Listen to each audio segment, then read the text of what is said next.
Good morning, good afternoon, good evening, everybody. However you happen to be watching and or listening to this, I want to welcome you to the latest episode of the Gaming Circle podcast. The podcast where this week we're going to be talking about the future. You'll know what I'm talking about. Hopefully not in 4 hours, but maybe 3.5. I'm your host, Mr. K. Asante, TKO Asante on all the places we communicate. And I am joined by my brother from another mother, the leader of the CEG movement. I call him Christopher Columbus, Mr. Everborn Saga, looking all svelte and beautiful. Look at this man. Welcome to the show, sir. How you doing? Back on camera for that gentleman last week that said I was too scared to get on camera, whoever you are. I hope you're listening. But yeah, no, I'm good.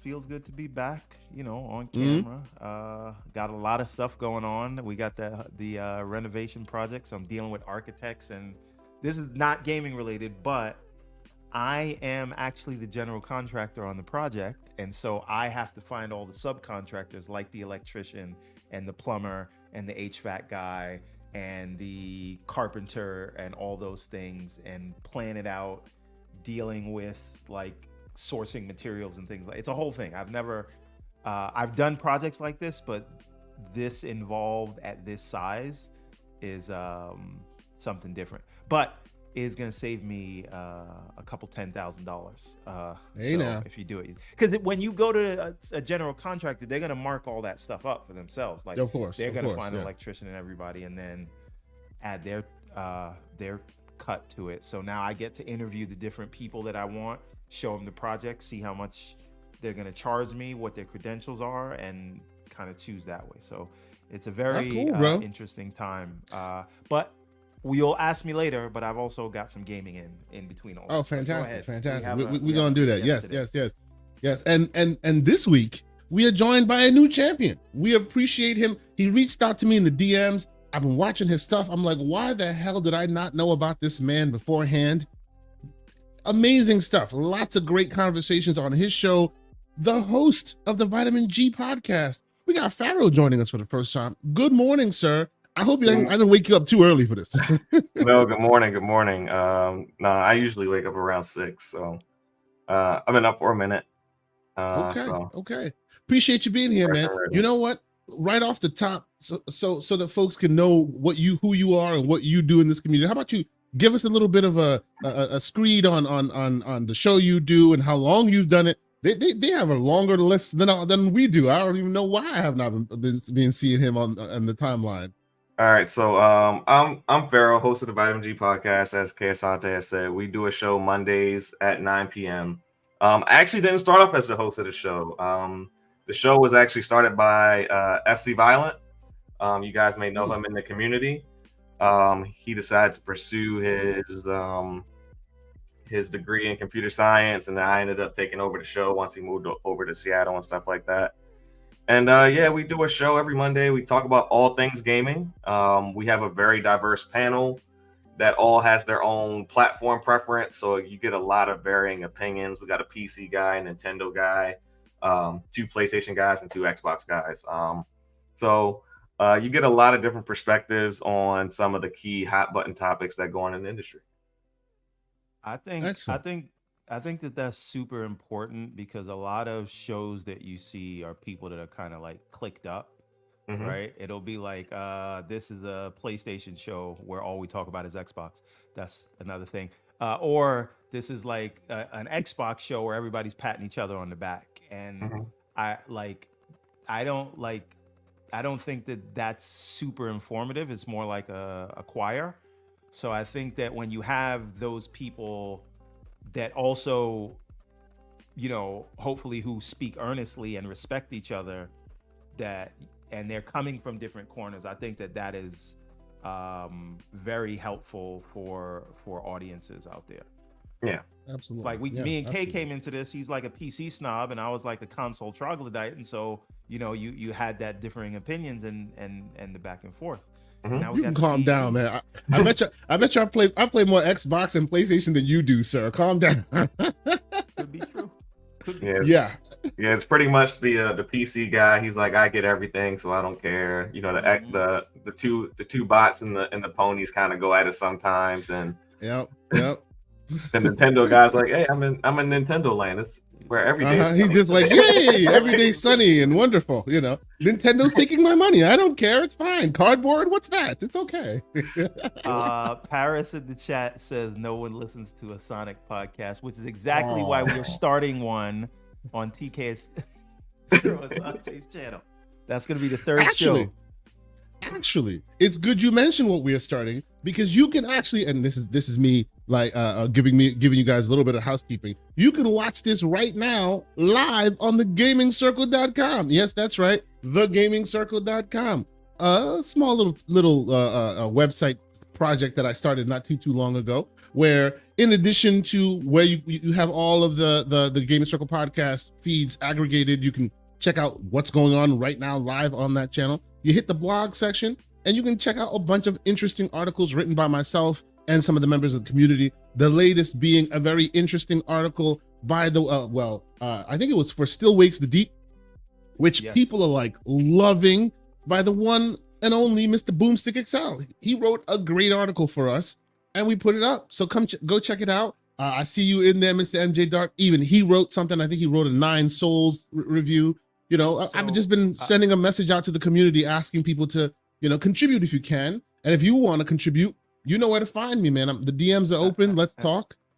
And you're going to say, Everborn. I think that's the different spin, because everybody has a website, right? You can't throw a rock without having a website. But what we're trying to do here, because what this whole show is about the community and the voice, and that's why we always have this open invitation for anybody who wants to come on.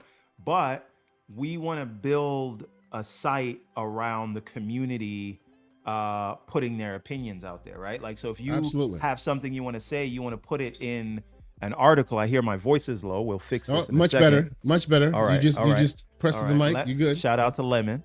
Yes, what's going on? If there are some words that you want to put pen to paper, reach out to myself, reach out to K Asante, and you can write it and we'll put it on the website. And because we all, again, how many times do we see like FUD, fake news, sensationalism, biased stuff come out? If you feel like you don't like the way media is going and you feel like you could do better, write an article, do it here. We want to be the change we want to see in the world. That's why we started this thing. So let's go. The community can source this thing. So that's what we're thinking. We're just getting started, but reach out. You want to write an article? You got something written? You think you got the chops? This is all for the community, by the community. Yeah. And of course, I say his name and the man shows up. Wrote a great article on Still Wakes the Deep. Shout out to Mr. Double Barrel Gaming himself, Mr. Boomstick. Good morning, sir. Appreciate you watching. Happy to have you here, sir. You and all the great folks in the community. Actually, you know what? I will first and foremost let you read the first super chat before we start the member callouts. See, we got another PC elitist, but he prefers gaming handhelds from the People's Republic of China. Mr. MJ Dark. It is interesting how the console emotional gamer, they don't like when I say CEG, which is console experience gamer, so it bothers them. Cap for battery, like some who cap for magical SSD. Hey, Everborn and K, great show. Now, here's the thing. Uh-oh, here we go. Yes, sir. You know, this is going to be actually my first piece on the Gaming Circle website. It is one telling people what CEG means, which is console experience gamer, Mr. MJ Dark, and console emotional gamer. You see, I'm sorry. This is what you PC guys do. But it is also going to explain the process of how you can get the setup that I got, which is yes, it's a 4090, blah blah blah, but I have a single purpose 4090 rig that is connected to my OLED TV. And I only control it with a controller. It is used specifically like a console. Lemon has a great point. 108 Dragons in the chat says, where's the link? When we upload this thing, all the links will be there, both for Pharaoh's access to Pharaoh's channel, as well as the gamingcircle.com and everywhere. All that information. Throw it in the chat. Yes. But so you know, there are a lot of people, right? Because we're all enthusiasts, right? If you are keeping up with the socials every day, if you're a gaming news junkie, if you're watching like 15 podcasts a week, you know, you have to classify yourself as an enthusiast. And if you are an enthusiast, one would think you wanted the best performance, especially with all the people crying about Digital Foundry comparisons and whatnot, right? And so a lot of the reason people stay with console, even though they are enthusiasts, is because they don't like the complexity of PC. And what I'm saying is there are people who would go to PC because maybe money's not the issue. It is they want a simplified experience. They want a game in the living room or wherever. And CEG is about that.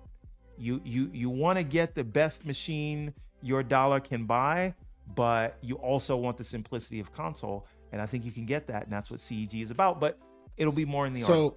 it looks and the like PC guys hate it when I say this. Well, because they want you to game with a mouse and keyboard. No one said that. It's very colonizer energy. This thing has existed before you knew it existed, and now you want to claim it. I never said it didn't.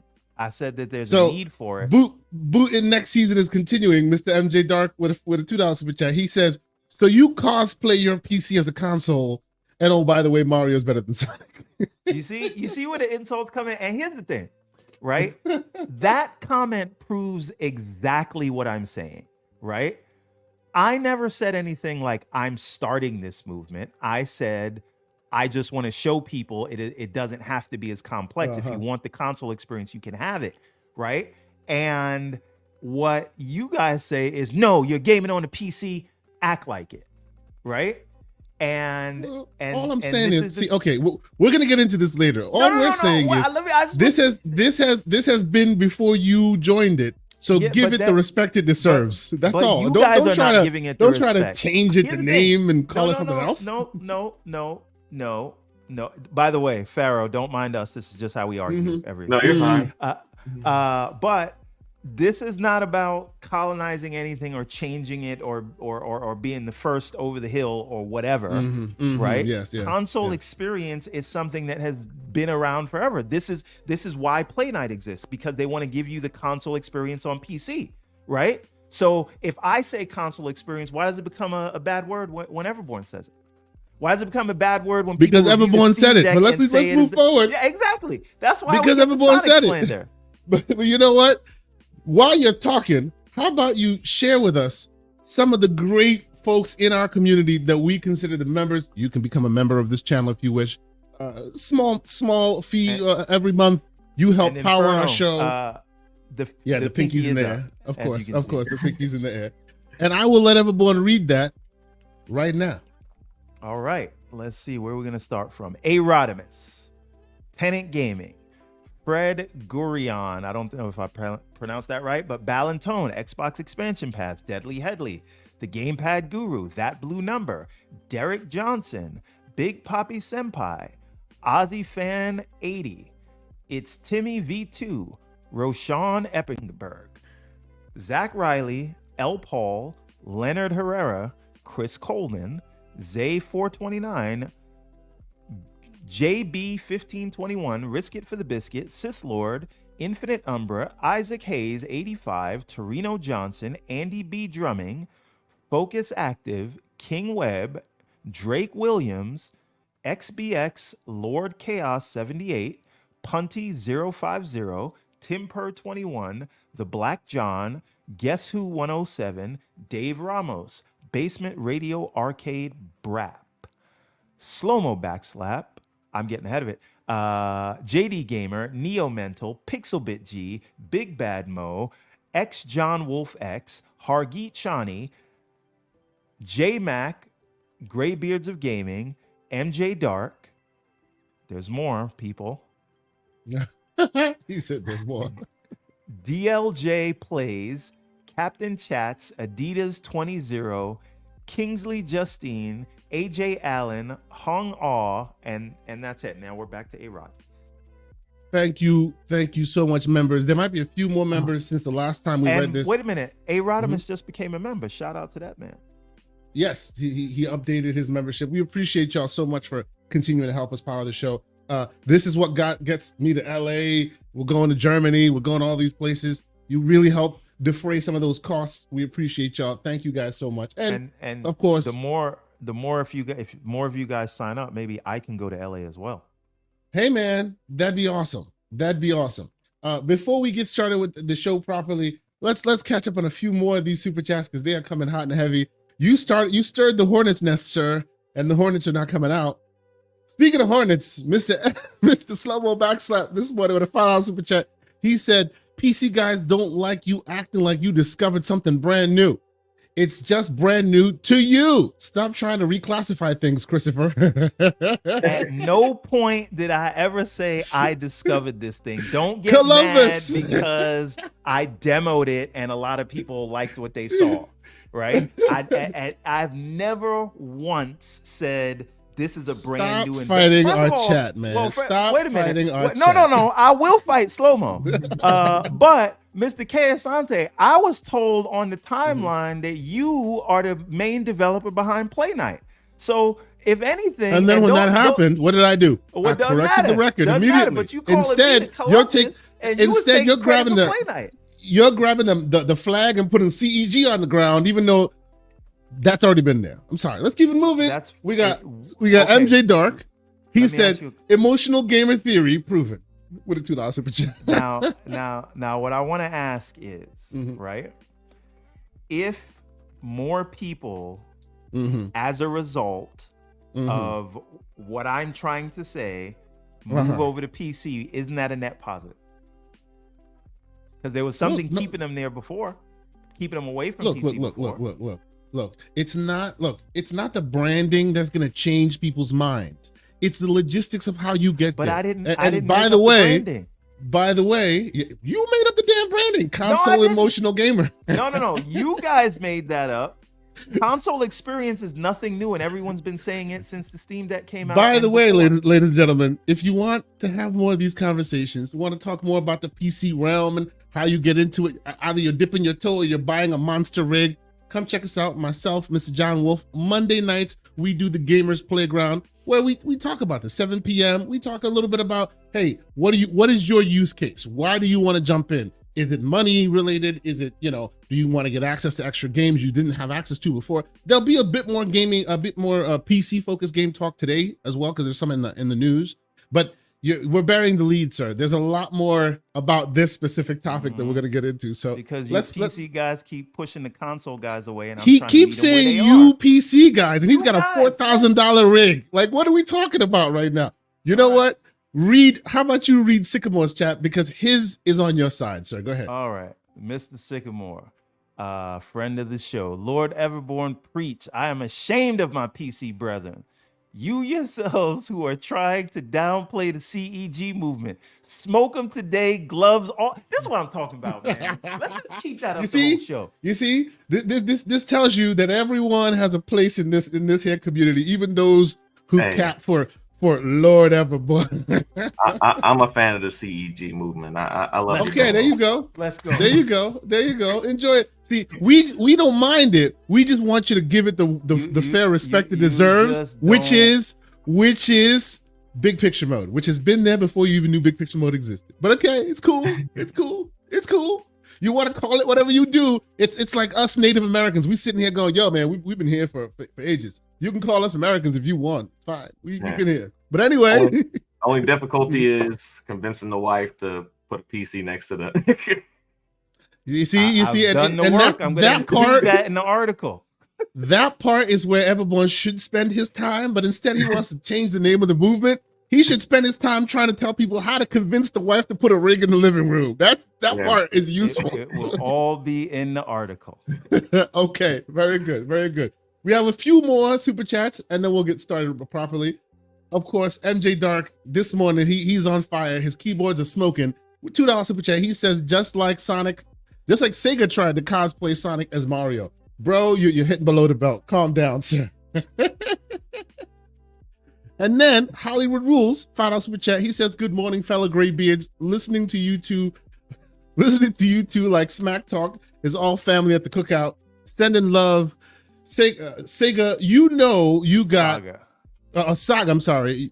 You know who got Who got your Sega back, F Mario? Well, Let's come go. on now. Let's go. Come on Let's now. go. You know, We are Legion. Yeah, sure you are. Sure you are. I will take a quick pin in it and say I'm watching the new Knuckles show, by the way. This I don't know if you've seen this. One of the funniest shows I have seen in a long time. Watching it with the kids, they love it. And the fact that Idris Elba is the voice of Knuckles, he can say anything he wants. I'm happy. It's a lot. It is so good. You got to watch that thing. If you haven't seen it, it's pretty hilarious. It's basically a cartoon, but in real life. It's pretty damn hilarious. But yes, final super chat before we get started. Somo Backslap, $5 super chat. He says, I'm about to discover Everborn's Tesla and call it a Tesla and pretend like it's always been mine. There you go. You see, some of these people don't like your energy, bro. No. It's again, this is why we get Sonic slander. They just don't want to hear it coming from Everborn, but it's okay. Of course we are. But okay, let us get this thing started properly. And of course, Pharaoh, you are our guest here, so you get the first dibs here. What games have you been playing, sir? What's been keeping you busy this week? I recently been playing. I just finished Hellblade 1, dove into Hellblade 2. Okay, excellent. So, got about an What are your hour. thoughts? I like it. I think I think the arguments around the combat are grossly exaggerated. Okay. I actually like. You said you're about an hour in. Yeah, about an hour or two. And my wife got bored of it, so we had to switch to a movie. So. Okay. So I had to switch out. You could have kept playing and told her it was a movie. The way that game looks. Well, Hellblade 2 anyway. Yeah, Hellblade 2. Yeah, Hellblade 2. Yeah. So I like the combat a little bit more. I think there's a little bit more strategy to the fight than there was in the original, which felt like a little just bit more hack and slashy. Even though it's a couple more button prompts that are taken away. And then I'm still trying to platinum Final Fantasy VII Rebirth, but I'm suffering minigame fatigue, so took a little break from that, and just a lot of Madden. I've been doing the beta and stuff like that, so that's pretty much what I've mainly been playing these past couple weeks. Okay. Hey Pharaoh, I just want to add to your point about Hellblade that I think a lot of people missed because they were so busy trying to like have a spicy take or hate on it. I think the combat, while streamlined into less actual buttons you have to press, is more complex than the first one, right? Yes. So because they don't give you the button prompts, or they don't do the slow down time. I mean, they do when you're about to die, but like, in the moment of in the heat of battle, there are many things that you can do. There's many ways to use focus, to use it as a counter, as opposed to just the block and dodge. And a lot of people just button mash their way through, and the game does allow you to do that. But if you put more into the combat, you will get more out of it.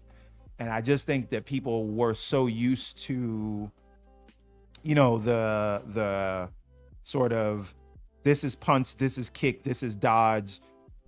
When there's a cinematic moment, slow down and give me the button prompt to press a button so that I can do something. And this game doesn't do that. But I found like I could play a scene twice and have a lot of different outcomes depending on how much emphasis I wanted to put in the combat.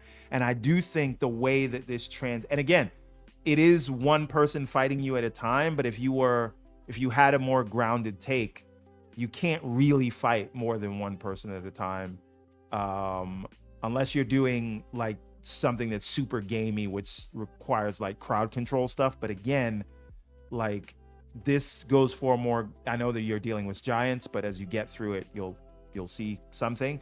But I really do appreciate this and the motion capture and the transitions between enemy to enemy and being in the thick of combat and still feeling like giving you the sense of being surrounded and fighting multiple people. I think it will be studied, and you'll see other games use this and take it even further. And I think they should be commended for it. I really enjoyed the combat in Hellblade 2. Yeah, because I mean, like, The first one, you could just walk up to an enemy and fight it. I mean, you knew that there was a certain attack that you had to dodge. But even when I was playing Hellblade and the guy I was fighting against, I had to go against his sword hand if I wanted to actually have some success. I couldn't just approach him any type of way I wanted to. I had to approach him in a very specific way if I wanted to actually attack him and do damage and avoid myself getting hurt in the process. So Right. there was a level of strategy and nuance that wasn't there in the first one. If you ask me, Yeah, going and straight from one and to the other. and in the first one, if you really go back, and I played these things back to back because I decided to Yeah, play Just like he's Hellblade doing. 1. Yeah. yeah, Yeah. same thing. Yeah. If you notice in the first one, you did fight multiple enemies at the same time, but really only one of them would engage you at once, And that's most right? games though. Most Yeah. games are like that with the AI. So So, but this is the thing. If that is going to be the case, why not? And I'm not saying every game needs to do this, but to me, I think it's logical to say we're going to focus you on one battle, but have a seamless transition when you know, get rid of that enemy. And sometimes it's not even that you killed him; it's that another enemy wants a piece of you, so they will kill the guy that you're fighting, and then you go and fight that person, or somebody will step back into the shadows, and then someone else will come up. I just thought it was really well done, and those battle scenes really did give me this sort of sense of like Battle of the Bastards and Game of Thrones, where you're in the middle of a war and you don't know what's going on. You're just focusing on putting one foot in front of the other. Let me take this guy out, and then somebody knocks you down. You go fight that person. I don't know. I might go play Hellblade again because I played it twice already, but like I really enjoy that game and the combat. And you brought it up, so I'm going on a little rant now. But like I do No, feel you're like a good. lot of people were disingenuous about their critique about the combat. Yeah, the combat is Yeah. better than people give it credit for. It's a lot more weighty Yeah. than and it feels more realistic than the original. Yeah. And now people I don't think, care about I think graphics we all agree anymore. on that. Yeah. But you know, you such got is it. You life. got to shake the fleas off, everyone. Shake the fleas off. I always say, Pharaoh. I always say he sleeps with the dogs and catches the fleas. He makes those talking points kind of dominate him a little too much. You know what I mean? Yeah. We know what we're looking at, even though some may deny it and some they talk a little smack. We know that in the quiet corners where they're by themselves and they're playing this game, they're like, "Damn, that's good." Let me pause that real quick and use photo mode. Actually, yes, as you can see, I'm about to do that. Right, to see really what's going on here, because wow, those look like cutscenes. You know what I mean? So Dorian don't Gray take in that. the chat says Mhm. people just wanted Girl of War. No, and Comment of the Days of War. in 3 years, there's gonna be a game that comes out that has very similar combat, and people are gonna think it's the best thing ever, and we're gonna be like, we've already had this with Hellblade 2. Yep. I can already see it because it is pretty good combat. Yeah, I agree, and I think if there's even one detrimental aspect to it, it's the fact that they didn't tell you they didn't completely explain it's the full depth that it's there. Right, you'd have to discover it for yourself, and they made it easy enough there where if you didn't want to discover it, you could just mash your way through it. But there's a lot of depth there. There's a lot of counters. There's a parry system. There's all these other things that they Did you don't know speak about. you can catch projectiles and throw them back if you, instead of using counter or block, you use focus right as it's about to hit you. So if you use if your focus meter is up and you use that as a counter, she does special moves, right? And it's that kind of thing that I feel like is never explained. Maybe they should have explained it, but it went past a lot of people, and so they thought the combat was simple because it allowed you to progress if you just mash buttons. But you don't have to do that. If there's one thing you want to criticize Xbox for, is not necessarily going deeper in their deep dive during the developer direct. That might be it. Not the game itself. You know, that's a good point, because for the longest, and I know Slow-Mo will agree in the chat to this because we've talked about this offline a lot, it almost felt like they were hiding the combat. Yeah, This is it. And in the like every time you saw this game for the 3 years that you saw it before it came out, it was like, let me show Senua walking. Let me show some monologue. And it was like, where is the combat? if the deep dive would have taken the time to show people that you could do all those things, I don't think the combat would have gotten the complaints that it got in the reviews.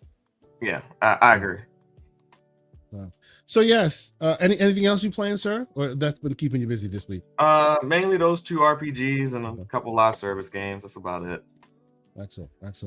How about you, Mr. Everborn Saga? What has been keeping you busy? I know you said you got some games that under your belt. What you playing this week? Actually, all week, on Boom's recommendation, after that article, I picked up Still Wakes to D. Talk to me about it. I have not played it yet. Go ahead. Yes. So it is, it's on Game Pass, so there's no barrier of entry, but I actually have some smoke for that game on Game Pass, which I'll come to in a second. But I'm about 2.5, 3 hours in, and a lot of people are basically calling it like The Thing, but in a video game. It's a first-person survival horror. You are not a cop. You're not like a super soldier. You're just an electrician who is trying to survive. So there are no guns. You have a screwdriver to break open locks or open things. You have a flashlight, and you can kind of throw things to get certain things' attention off of you. Basically, they're on an oil rig. They're drilling something. They hit something and they shouldn't keep drilling, but the foreman says keep going, and all hell breaks loose. And then the voice acting is like phenomenal. I think they're sort of, it sounds like they're from Scotland, but maybe I don't think it's Wales. I'm pretty sure everybody in there is Scottish. And the accent, they don't like try to do something that they want Americans to understand. Like, if you hear them talk, it almost feels like they're not speaking English, but they are. And if you look at the subtitles, a lot of the times the subtitles are different from what they're actually saying.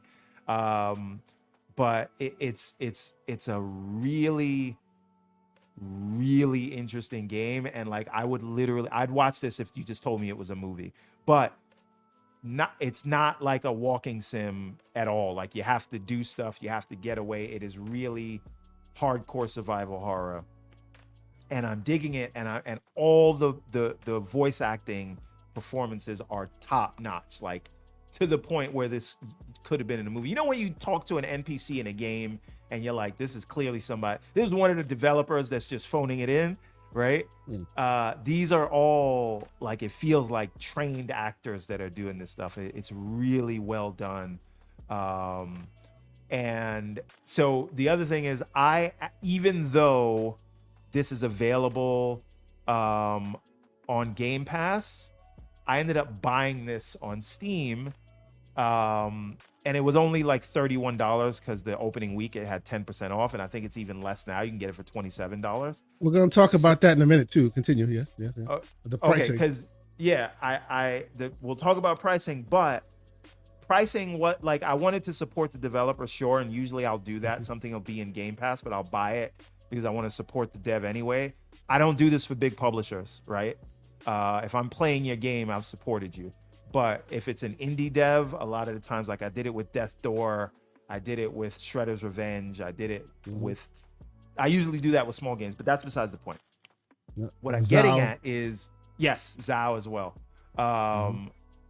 What I'm getting at though is the version that is in the Xbox store on PC is atrocious, right? And I do not say that lightly, right? It was literally like broken when I first started it. So there are times where you jump into a conversation with an NPC, and then you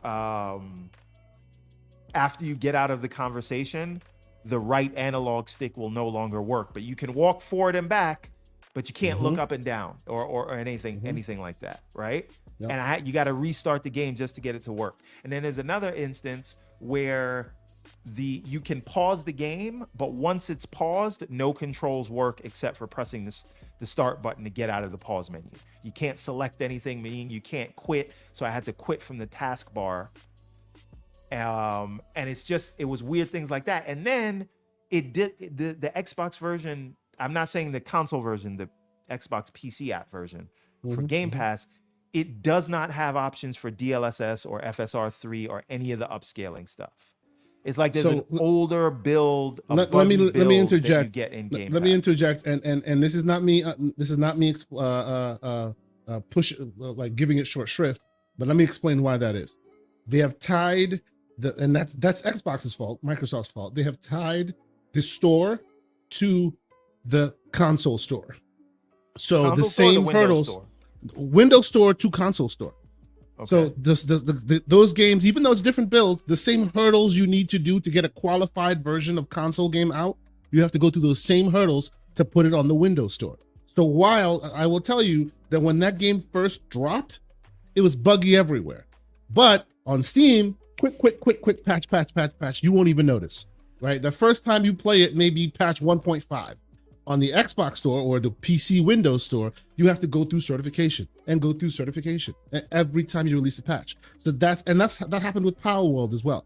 That's the reason why they're always behind the 8 ball, because they can't just spit out another patch quickly and fix the problem. They have to go through have a long, arduous process of approval. Whereas on Steam, bang, bang, bang, another one's out, it's problem solved.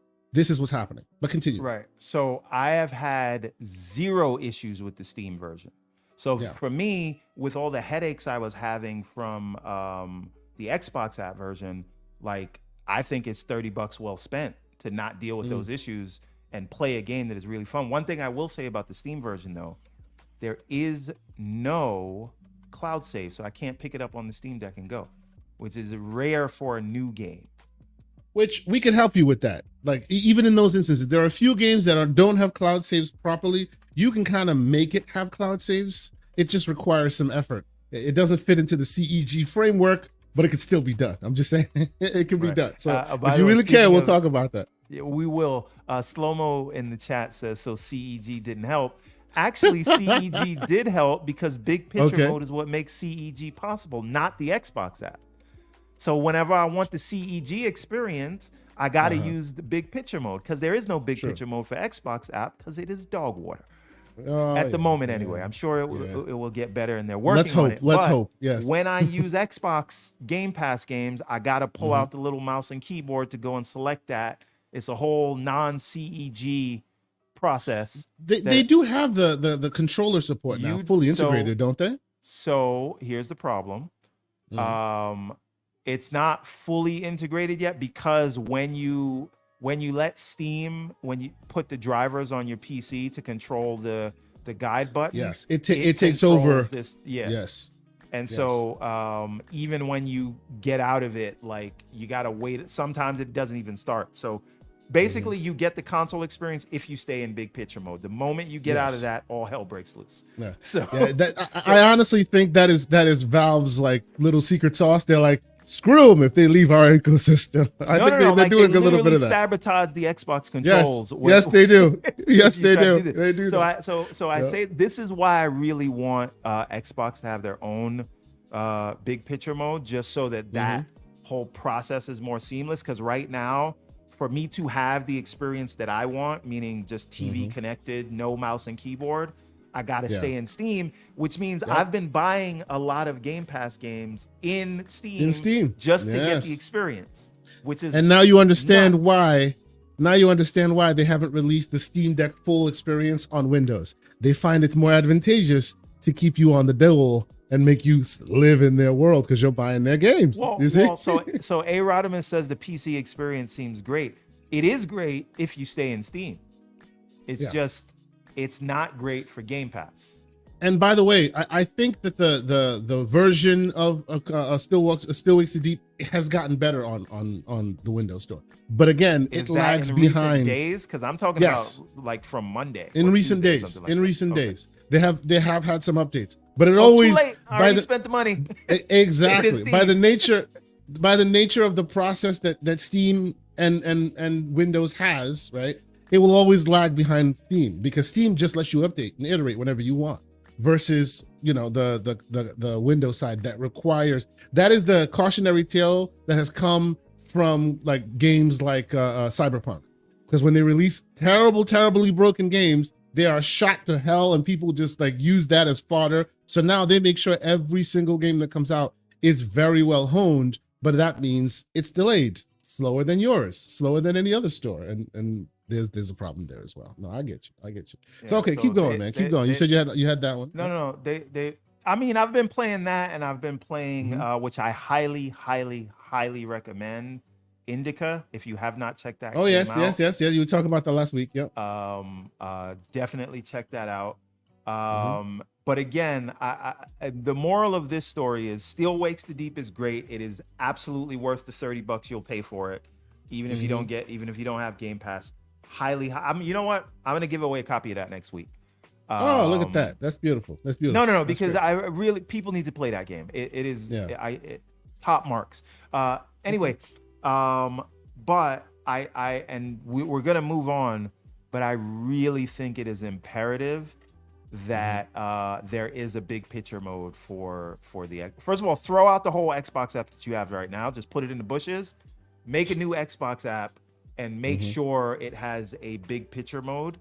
However they accomplish this, and it's not like, this is the weird thing. It is not like Xbox doesn't know how simple it is to put games on Steam, because they're like a top publisher on Steam. Bro, they invented big picture mode. They invented big picture mode. People don't remember during Vista years, you used to be able to buy one that had a full front end for home theaters, right? You could, the MCE or whatever. You could basically load one up and the whole thing turns into a full front end for movies and TV. They had a big picture mode for movies and TV built into their OS. They just need to do that for games. That's what they need to do. Right? It needs to be done. They can. It's so weird that they don't. But anyway, we can move on. It's just Xbox, get your app and your together. act together, because that Xbox PC app is not it. And it is dog water. Yes, we're gonna get to the point where if I'm buying all these games on Steam just because they perform better, and the ease of accessing them is better, then why I'm not gonna need Game Pass, right? Yeah. And so it's not a good look. They got to work on that. They're getting there, but I think it's a lot of cooks in the kitchen between Xbox and Microsoft when it comes to that. So, because it has to work natively within the Windows ecosystem and things like that. So I think that's kind of one of the biggest. But there's a big investment by Microsoft into the PC side of gaming. So I think they'll get there, but it's just a lot of cooks in that kitchen, and they all gotta figure out how to make the dish. Big investment. It feels like all of that money is going to support their games on Steam, because even their own first-party games perform better on Steam than in their own store. But remember, it's not even their first-party games performing better. It's that they themselves don't have to go through the arduous certification process on Steam, so they can just release it there first. The certification process. It's just like what? True. Who's running the show here? Right? You make how are you tying your own hand he's behind the king. Your back and then he's the king, and he says, "I don't make the rules." We're like, "But you're the king, but I don't make the rules." What is going on? Like this is like I'm not asking them to, like I'm saying put xCloud on iPhones. You don't control that, right? Yeah. Like I'm not saying put Game Pass in Steam. You don't control Steam. You control your own store.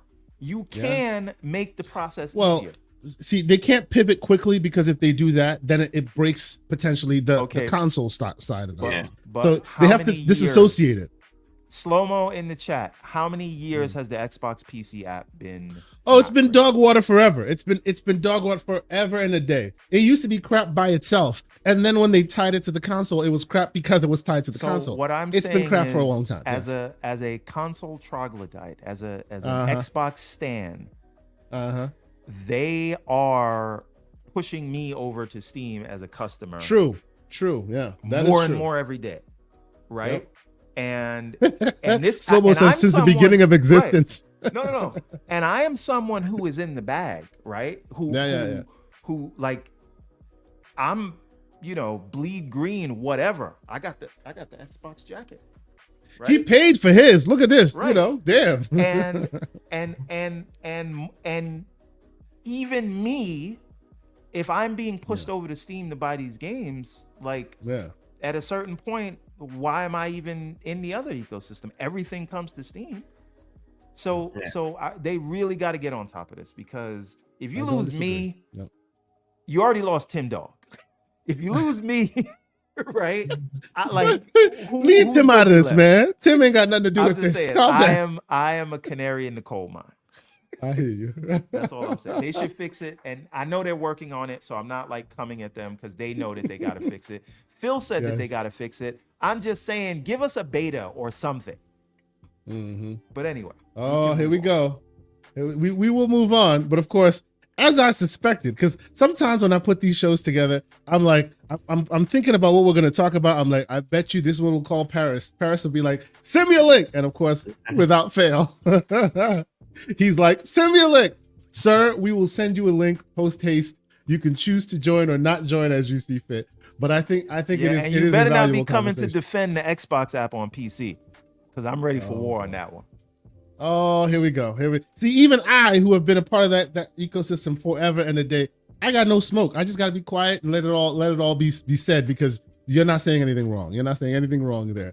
I agree that they need to iterate quickly, and I feel like, come on, guys, spend some energy, focus. They keep giving us dribs and drabs, but they haven't given us that full new OS. I use Teams for work every day. They're serious about Teams, and they've been able to take market share to the point where regulators are looking at them about how aggressive they've been with Teams. They update Teams once every 3 days. Yeah, every time someone else gets a new feature, it's there within a week on Teams. And so I just don't understand your gaming app, which again is bigger from a revenue perspective at this point, or at least on par with Windows. I cannot understand for the life of me why more effort is put into iterating on the Windows app faster. Let's let this debate really begin. Paris Lily, what's going on? Hello, good How you doing this morning? So, hey, how y'all doing? Good morning. So, real quick, I was half listening, so I could be off on here. I might be ducking out in 2 seconds. First, I agree with you. The Xbox app on PC is unacceptable. They know they need to fix that. Phil is on record not being happy with it. They know. Now, I'm going to what you were talking about with Steam and about them losing you and all that. Yes. So explain that to me again. I want to make sure I'm not off here. What I'm saying is, now that I've moved to PC for my gaming, I've connected it to the OLED, right? I'm treating my PC like a console. Yeah. As a day one 20+ year Xbox fan, I would like to stay in the Xbox ecosystem. So stay in the Xbox ecosystem then. Wait a minute. I wish that I could, but there are so many concessions that I have to make. If I buy a game, the Xbox app version doesn't work as well as the Steam version, right? And this will be their own games, right? And so I have found myself where even if a game is in Gamepass, like Still Wakes the Deep, I really enjoy the game, but it's buggy and doesn't have any upscaling options only on the Xbox version of the app. So I went and bought it on Steam. And so more and more, I find myself, there's a game in Xbox, on console, I bought all my third-party games. Even though I had a PlayStation, I bought all third-party games on Xbox because that's where I prefer to play. On PC, I would be buying all those games in the Xbox PC store, but a lot of them do not perform as well as the Steam version, just from a usability standpoint. And as we already discussed, because I'm treating my PC like a console and connected to the TV, I have to pull out the mouse and keyboard just to get into the Xbox app. And so I'm saying, if they just had a better user experience for the Xbox app, and these are Windows apps, they're EXEs, they should theoretically have all the same features as a game that when it's in Steam or in the Epic Store, because those games don't have the same issues that they'll have on the Xbox app. And I'm saying that's unacceptable. You own Windows, you own Xbox, your app should not be the worst experience. And they're leading me to pick these third-party games up, and even their first-party games on Steam, when I'd rather buy them from Xbox. Okay. So I'm going to be a little bit of an a-hole here. I just say this up front. Let's go. You are in the 1 percentile of use cases. Number one. I don't disagree. Number two, I agree with you. They need to clean up that app. They need to make it more desirable. They need to make sure that all the games are on par, whether you play it on the Xbox app on PC or whether you get it from Steam. From a performance standpoint, we are 1,000% in agreement on that. But now here's the a-hole part of it. You ain't gonna stop playing Xbox games. You buying them now, so they win. No. They're still they're still getting you in their ecosystem because you're still going to play their games. You may not get them through Gamepass or whatever the case may be, but you're gonna go spend $70 for it on Steam. So you're still buying their games. But see, now I'm defending Everborn because they're making it's terrible. Instead of getting 100% of Everborn Saga's money. Agree. Now they're getting 70% of Everborn Saga's money because their own ineptitude in their app store, which is kind of unacceptable. But this is again, we're really in agreement here. I'm just being an a-hole when I'm saying this. Yeah. But you're such a small use case of it, them losing that 30% to Steam, but still keeping you as a customer. They're technically not losing you, is what I'm trying to say. The cost benefit analysis still works for them. Yeah, let me add one point to what you're saying, Paris, though. But what they are losing, what they're beginning to lose, I should say, is the third party money. First party, yes, they're gonna get me 70% for their first party games. They would have got 100. Well, they probably wouldn't have got nothing because it would have been in Game Pass for first party. But so maybe they're making it up, in the aggregate, but there's a lot of third-party games that I buy on Steam that normally I would have bought in the Xbox ecosystem. And I just feel like the reason that I'm not buying them is not because I'm mad about games going to other places. It's because they're literally worse. No, right? and to your point, the literal CEO of Microsoft Gaming agrees with you when it comes to that. He says that they have to fix that app and get it better. It has improved over the last couple of years, but it's still not where it needs to be. Now, I will say again, full disclosure, like Starfield, I play through the Xbox app on PC. From a performance standpoint, from just a PC specific standpoint, that is a great use case of where they're trying to get to because it's fine. It does everything that it would do on Steam. There's no differences there as far as that goes, but that's not the case for all their games currently that are on PC, and they need to fix that. I think moving forward, that's where they're going. But the app itself has performance issues. The app itself still has UI issues. The app itself, there's things about it they need to improve. There's weird quirks, things that are on there that Steam just simply does not have. I think, and then this goes into a bigger conversation, obviously, but I think their end game is when that handheld comes out, probably holiday 2026, they need to have all those kinks worked out. Because if you want people picking up that handheld and potentially utilizing it the same way that you would already PC games, as we see with the Rogue Ally, things like that, Steam Deck, that UI, that experience needs to be on par with what you're doing on Steam now. Because let's not forget, you're probably getting Steam Deck 2.0 around that time. Asus, Lenovo, MSI are probably coming out with their 2.0 products around that same time. So they will have competition when it comes to that. So if you're not giving me a desirable experience, I'm talking strictly as handheld now, on that handheld, you're giving me less incentive to want to invest into your PC Game Pass experience, things like that, because I'll just go play it on Steam where I know it's going to work. I'd rather just spend the money up front and know I'm going to have an experience that I want. Because again, I'm majority a PC gamer. Obviously, I talk Xbox, I play Xbox on the console, but if I have a choice, I'm playing on Steam for everything that you just said. So they got work to do. 100% they do. I get it. And like I said, I'm just being an a-hole, trying to be, devil's advocate in this. Yes. I'm not going to stop playing Xbox games, I guess is the point that I'm trying to make here. So in that sense, for me either, they're going to keep you as a customer. You're just paying the money up front. Yeah. The reason I guess it's frustrating for me is and I've said this already, but it's like you own Windows. The only person holding you back is you. Right. This is not. But you have to understand, everyone. It's not even a they can't pivot quickly. Steam situation.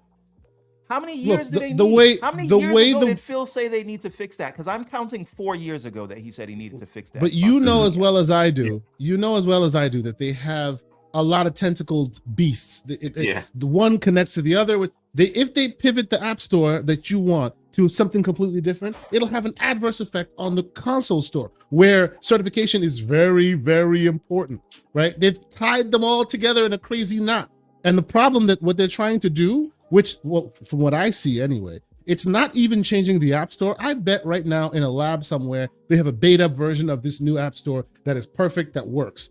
The problem is untying their certification processes from each other, making them both live alongside each other and both be advantageous to use, right? Right now, the processes are the problem. Once they've been able to untangle those processes and let their Windows store live on its own, they can change whatever the hell they want and it won't affect the console. Today, that is not the case, right? The minute you make it easier on the Windows side, now you've broken something on the console side. And then the same troglodytes are going to come for you, because then games are going to be coming out broken, and then it's going to be like, oh, Cyberpunk all over again. It is a yacht, not a dinghy. You can't turn it so quickly. I'm going to loosely quote Reggie Fils-Aimé when I say, that's Xbox's problem, not mine. I'm just the end user, and I want this experience to work. That's it. I want to buy all my third-party games from the Xbox store. Just meet me halfway and give me a good user experience. And I think I think they will get there. Full disclosure, but to Kei Asante's point, and I'm gonna jack up the phrase, but something. What is it? It takes time to steer a battleship or something. I'm screwing it up, but you know what I mean.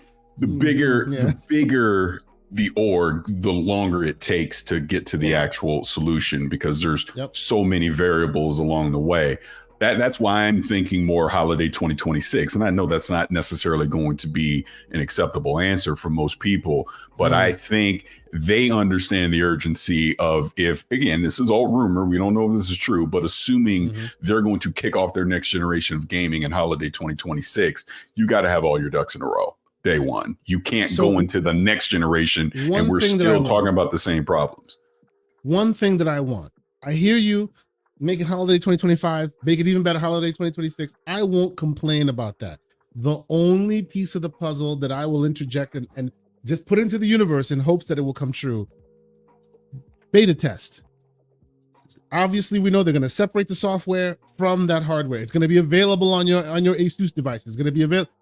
Start that process now, because how long did it take before that UI that people love on Xbox became well honed? A long time. I was part of that program. They beta tested that thing for 2 years before it became, okay, we're good now, right? So if you're going to do that, there are many Asus ROG allies and Ally X's in the community. There are many Legion Go's around now. Start a beta program. Let them start dog fooding that process. Now let me push back on your pushback of the pushback. Please. You know how software works. You know how this stuff works in the tech world. Of course. Who's to say they're not in a pre-alpha doing that right now? Bro, I'm putting some things in the universe. I can say for a fact that they are. I'm just tired of waiting. He said it, not me. I didn't say nothing. I didn't say nothing. And Sloth, there he is. In the insider program, not for this, because it's not in my ring yet. I'm just saying, give me the beta. That's it. That's all I want, Xbox. Give me. I'm an inside. I've been we want to test it. We want to do this. We want to do this. Right? Go ahead, Pharaoh. You wanted to say something, Pharaoh. I'm about to say, to get to where Steam is, it might have to get to a point where the Windows Store and the Xbox Store kind of separates, because Phil and them don't have control over the Windows Store. They have to go through the red tape of the people at the of the Windows Store in order to get things they want done. So it's always going to be an arduous process anytime they want to make major changes on the Xbox side of the house in regards to PC. Yeah, and I want to say, Paris, regarding what you talked about with the handheld, I might be in the minority here, but at you usually are. But go ahead. Yeah, that's fine. That's cool. Sonic fans unite. Oh man, you see him in the background.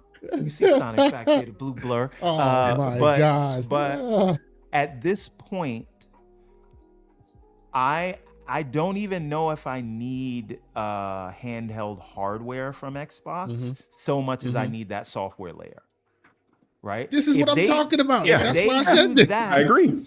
Even if there's no like Microsoft made, and I'm sure they will do it, but I'm not even looking for that. I'm just looking for the software layer. Can I put it on my ROG Ally X or ROG 2 or one of Keasante's CCP handhelds? Like, can we install it there? Can we install it on our gaming rigs? That is what I want from them, because they're called Microsoft. They're actually very good at software. Go ahead. Can I give you a prime example of exactly what you're talking about? And it had people twisting themselves into pretzels this week. Oh, yes. The partnership with Amazon. That's exactly it. We're going to talk about that. We are. You know what?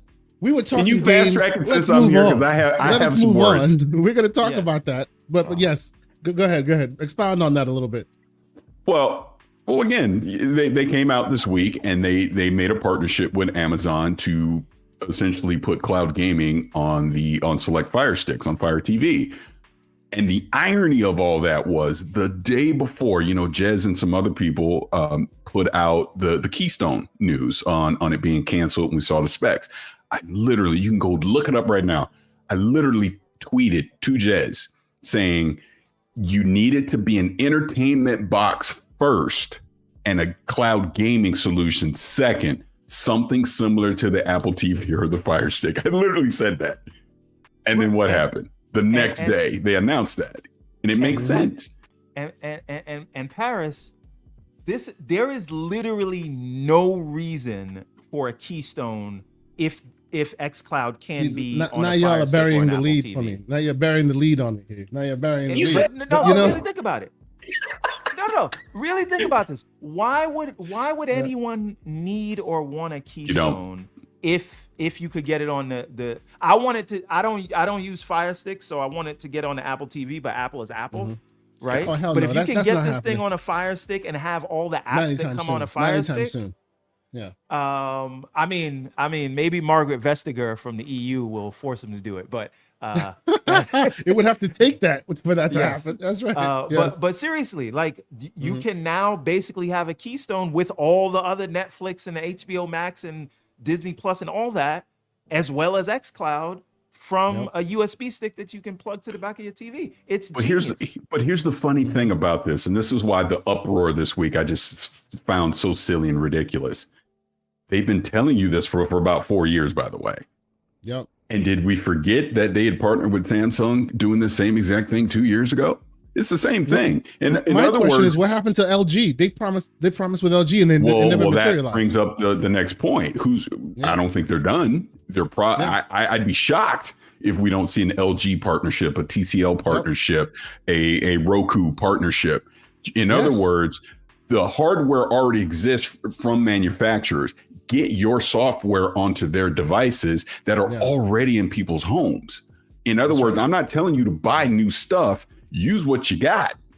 Install and you can my play stuff, our games. and you still good. Absolutely. Exactly. Absolutely. Yes. And the funny thing is, Paris, a lot of people that were pretending to be hyped about the Keystone when it was a rumor are some of the same ones that are pretending to be upset about this. What are we doing? It's so crazy. If your concern, and again, this is not my concern, right? But if your concern is, oh my God, Xbox ecosystem is gonna die or console's gonna die or whatever. If you're in the cloud, you're still in their ecosystem. The hardware doesn't matter. This is very different than making. Oh, now he's using my talking points. Look at this man. Right? All right. If you're in the cloud, you're still using the Xbox store. You're still using Xbox. Gamepass, and your purchases are probably going to work on this thing too at some point. And so this is just expanding the Xbox ecosystem. It is not the same as this app these publishing games on competing platforms. This is saying we're beyond the console and expanding the user base. What hardware you play it on doesn't matter. You're still in your ecosystem. We have so if you're an spoken Xbox about fan, a means to an end for a long be time. Excited about this. Now, That's right. how much this will grow Game Pass, who the hell knows? I'm not saying like, We oh shall my see. God, Yeah. they're gonna have 100 million Game Pass subscribers because of this. Yeah. Because you know, It's definitely part of the Yeah. road to getting there. It's definitely a part of Yes. the road to get there. absolutely. How do but- you reach more people? You make it more accessible and get it in as many, they said it, as many screens as possible. That's how you do it. That's right. That's right. Real quick, Mr. MJ Dark cannot leave this conversation without a little slander. He drops a $2 super chat. He says, stop blaming Sonic's bad performance on the PC app, sir. That's true. He's right. Stop doing that. And then the great Luke Law from the Xbox Expansion Pass says, great panel, great people. Thank you for being here, sir. We appreciate you for always checking us out on a Saturday morning, right before his show starts as well. You know what? We're going to keep having this same conversation, but let me add this to the mix as well. The Steam Summer Sale. I don't know if you guys have heard about this, but for those of us who are handheld users, those of us who are excited for the ROG Ally X and this and that, there are ridiculous amounts of games on sale. And to your point, Everborn Saga, guess what? Ridiculous amounts of Xbox games on sale. Like ridiculous. The entire freaking Fallout franchise are like peanuts on the dollar. The entire like pick your franchise, and they are all being sold for ridiculous amounts of money. $46 for Starfield, right? And follow me here. I'm threading a quick needle. And right after this, well, right before this was announced, they also showed off a lot of stuff that they're doing with Steam Input and how many people are using controllers. Go ahead. Take your CEG victory lap. Go ahead. I am in the 59%. Look at all those people just using controller input on PC. It's almost That's like right, a 59%. console experience. Look at that. There you go. Yeah, and then, and I'll let y'all reply on this one after this. And then after that bit of news, what did we hear? They're doing recording finally. God damn it! It's been a long time coming. Long time. Doesn't work that great, by the way. It doesn't work that great. Yeah, I was gonna say that. It's still locked down. It's still locked down. You're only getting like 1080p. You can only change the bit rate, and you're still doing that. I actually recorded some footage with it recently just to test it out. It's cool that it's on everywhere Steam is, meaning if even on your ROG Ally, wherever Steam lives, you can do this, which is pretty cool. But they need to give you a lot more features. On the PC side, I still think that Shadow Play from NVIDIA is probably the best one that you can still get. Well, yeah, go ahead, Paris. My thing, just to jump on that, the reason I'm saying that is I was testing it out on Redacted. If you're a content creator, do not use this to capture footage currently, because I was recording something for like an hour and then I looked and it gone. It said stop working. Didn't even save anything that I did. I was like, oh, can't use this. Can't rely on it. So it's in beta. It's a nice, glad that they're building up to this, but it still needs some work. So for me, this is another CEG thing that I'll call it. And no. Well, let me be serious for a second. Go ahead. One of the biggest things that issues that I had with the Steam Deck is that it didn't really have like a native way. And I know there are add-ons that you could add like through Decky Loader to get it, but the idea that this is natively supported from the Steam Deck, and obviously, big picture mode, regular Steam, all that, to me, that's a huge deal. And because I have this theory that when the Steam Deck 2 comes out, and if you're just looking at the certain updates that they're adding, I think they will be an under the TV variant of the Steam Deck that comes out with the Steam Deck. They're going back to Steam machines, is what you're saying. I get it. Right. I get it. Yes. By using Steam OS, and because they have this new. The reason Steam machines didn't work last time because they required porting to Linux, right? Yes. That's not the case anymore. And so they could create a box that is just your Steam Deck, but connects to a TV. And if you're with all the updates that they're making to docked mode on the Steam Deck, you see that those features are there. And if you're put it under the TV, it's basically a console. And if you're gonna have a console, you need these recording features. And I get that it might not be ready for prime time now, but it will be. And I would bet that the next Steam Deck and this mythical Steam box is going to have a native share button, just like the controllers that you have today. And this is all a piece of that. So I will say real quick, and I'll throw it to Pharaoh because I want to hear what your take is. I will give them credit even now in beta form.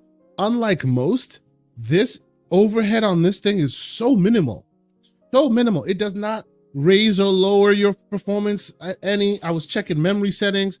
It barely takes resources to run this thing. And I had mine set to record in the background, kind of like how PlayStation 5 does, where it just keeps recording. How long did you set it for? I have an hour. I put it for 1 minute and I haven't had no, yet. Just I have a to, full like capture the last 1 minute when I press the share button. I have literally set it up because that's to me, that's the PlayStation's like strength when it comes to capturing. You could just start playing and then capture what you've played an hour after, an hour at a time, and not even have to remind yourself to hit the capture button before you start. As long as you're playing, it's capturing. And I did that here with this. Now, of course, admittedly, I did it on the big machine. I did it on, so I have a lot of overhead, but I've been spending a lot of time kind of paying attention to how much overhead it's using and all of that. It is quite good. I got to give them credit. It's quite good. Even in its current form, it's really, really, really good. And it's sipping that TDP. It's sipping that performance very lightly. So even on something like a Steam Deck, you can run this thing in the background and not feel like, because the handhelds really have a very finite amount of resources that you want to make sure you're using. They did a damn good job making sure that thing does not like kill your performance while still running in the background and capturing the footage.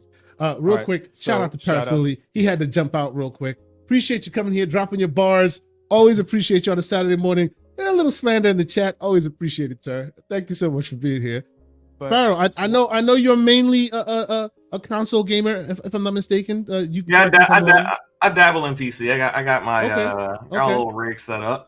Okay. So let us know. You've heard this explanation, the CEG movement, as all it is, and we facetiously call him the console emotional gamer. It is what it is.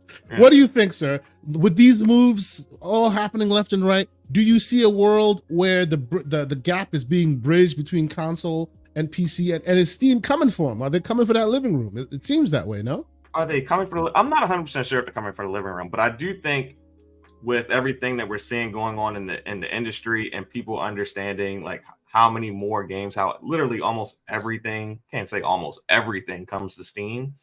Mm-hmm. I think more hardcore gamers are looking at it like, well, if Xbox games come here, PlayStation games come here, and all these other games that don't come to Xbox and PlayStation come here, a lot of people are starting to get more interested in PC gaming. That's why you're seeing the uptick and controller usage, because people are coming over and saying, yeah, I'm going to get into PC gaming, but I'm not going to do the keyboard and mouse thing. I'm going to do what I know, which is use a controller. And I think that's kind of what we're seeing. Now, could the Steam machine end up back under your TV? I think that is very, very, very plausible. But I just don't see that intention from them at the moment. But I mean, a lot can change in 2-3 years. So, I could see another player coming in. By the way, the idea of people not wanting to play with a keyboard and mouse, that I will actually say is more perception than reality. And like we know Slow-Mo. I don't know if Slow-Mo's still in the chat. Y'all know me as a person who games on PC often. Like 99.9% of the time, I am using a console controller. My controller of choice being the one and only, right? And if it happens to be a PS5 game I'm playing on PC, I break out the PS5 controller because then the cool DualShock, the DualSense rumbles are also available on your PC. I'm always using a controller. If you tell me to play a game with you, against you, or with you, and I'm using a keyboard and mouse, I'm gonna be all over the place. I do not play with keyboard and mouse, like, ever. Yeah, I don't think a lot of people do it anymore. I'm the same way. Well, according to Steam's numbers, a lot of people still do use keyboard and mouse. So. Yeah, clearly. Yeah, we are in the minority. We're like 59%, which is not the majority. Well, wait a minute. It is. Yeah. No, they're saying 59% of the people who controller use users. Yes, that's right. Xbox, So okay. The best controller. So it's gone from 5. So of the total market, 15% of us use controllers. The other, which is indeed a minority. Yes. But hey, it's I guess it's 15% using it tells me it's a viable option, because I don't ever like, even though I'm playing a first person shooter and I know that mouse moves faster, I will so gladly use one of these guys. I just will. It's, you know, to me, it doesn't really matter. It like, that's why when people complain about console versus PC, to me, the experience is the controller in your hand and it's always the same. So what does it matter? It's on the screen. It's the same thing. Once you boot the game up and start playing, it's not much of it. It doesn't matter. It's basically an Xbox, wherever you happen to be, because the controller is in your hand. It's the same thing. You know what I mean? This sounds like you being red pilled into the CEG movement. But oh, calm down. You see, before it was called CEG, and you thought it was only used for spreadsheets, we were basically beta testing the full big picture mode for years. 2012, I think I first used that thing. Calm down, man. Okay, thanks. Go ahead. Yeah, appreciate whatever. your help. Thank you for your service. Thank you for your service. Good. I say you're hitting them with the Bane. You really adopted the darkness. That's right. I was born into this, sir. What are you talking about? Exactly. You know, real quick, a couple super chats. We have the great Pixelbit G, $5 super chat. He says, this is a revisit of the Xbox One idea when we thought they would use the console as a cable box. It's a smart move, but it also leans into play anywhere. Absolutely. Yes, it does. And actually, that play anywhere part of it, I think that's another reason why they're the stuff that you don't like them to change. That's why it's hard for them to change it. Because the minute they start doing that, your play anywhere gets broken. They need to keep what's there while changing their front end ecosystem. And that's hard to do because it's kind of tied, right? They don't, if play anywhere wasn't a part, if dual entitlement wasn't a part, they could change that front end anytime they want and you're good to go. But the minute they do that now, it separates a lot of those ties that bind, and they need to work that out first before they can change that. But yes, very good point, Pixel. I appreciate you commenting on that. Victor Allenstein, final super chat. Welcome, good sir. He says Xbox needs a handheld as it's a certain that they get an Xbox store and they can modify it to fulfill a mobile device of sorts, like Apple did with the iPod. See, I agree with you on that, but the thing that will be interesting that's different than Apple's way is that Apple just went all in on ARM, like all in on ARM. So everything just became one device, right? Yes, it's bigger, it's smaller, but it's still all using the same underlying ecosystem. Because this is Microsoft we're talking about, that leaves no one behind. I mean, I recently replayed Gears of War Ultimate Edition, and it was running on UWP still, right? They always keep the old craft with them. So even in a world where they move to ARM, they're going to have to find a viable solution for x86 and UWP and all of the things that came before it, because they leave no one behind. And that complicates things. Go ahead, everyone. You were going to say. No. I was saying I'm planning on, when we get a closer release date to Gears, like playing the whole series over. Yep. I don't know if I'm going to. I'm almost done with Gears of War 1. It's great. I'm saving it. It's still good. Saving it for when we know, like, so if the game's coming in 2026, then I'll start in January. But if it's coming next year, which I don't think it is, then I'll start next year. I will put my foot down right now. Digital receipts for future reference. I say it's coming late 2025. I agree. That's what I'm saying. That would be nuts. Yes, and that's why they're going to do that. We already have. Wow. I say it's coming 2025, and then 2026 you get Gear 6. That's what I'm saying. Oh, that would be crazy. Yes, boot on next season, gentlemen. Yeah. Boot on next season. That's what's happening. They have so flip it. 6. Gears of War. Now. They have so much content now. I don't think they're in a position. I just don't think they're going to be showing too many games that are multiple years out. Yep. And when they show you the thing for the first time and it looks so well fleshed out and they seemingly have the entire idea, like we heard rumor and speculation that the coalition was working on a sub project, right? Who says it wasn't E-Day? Doesn't mean it's the only project they have. I have no prior knowledge. Don't come at me with all of that. I'm just saying digital receipts.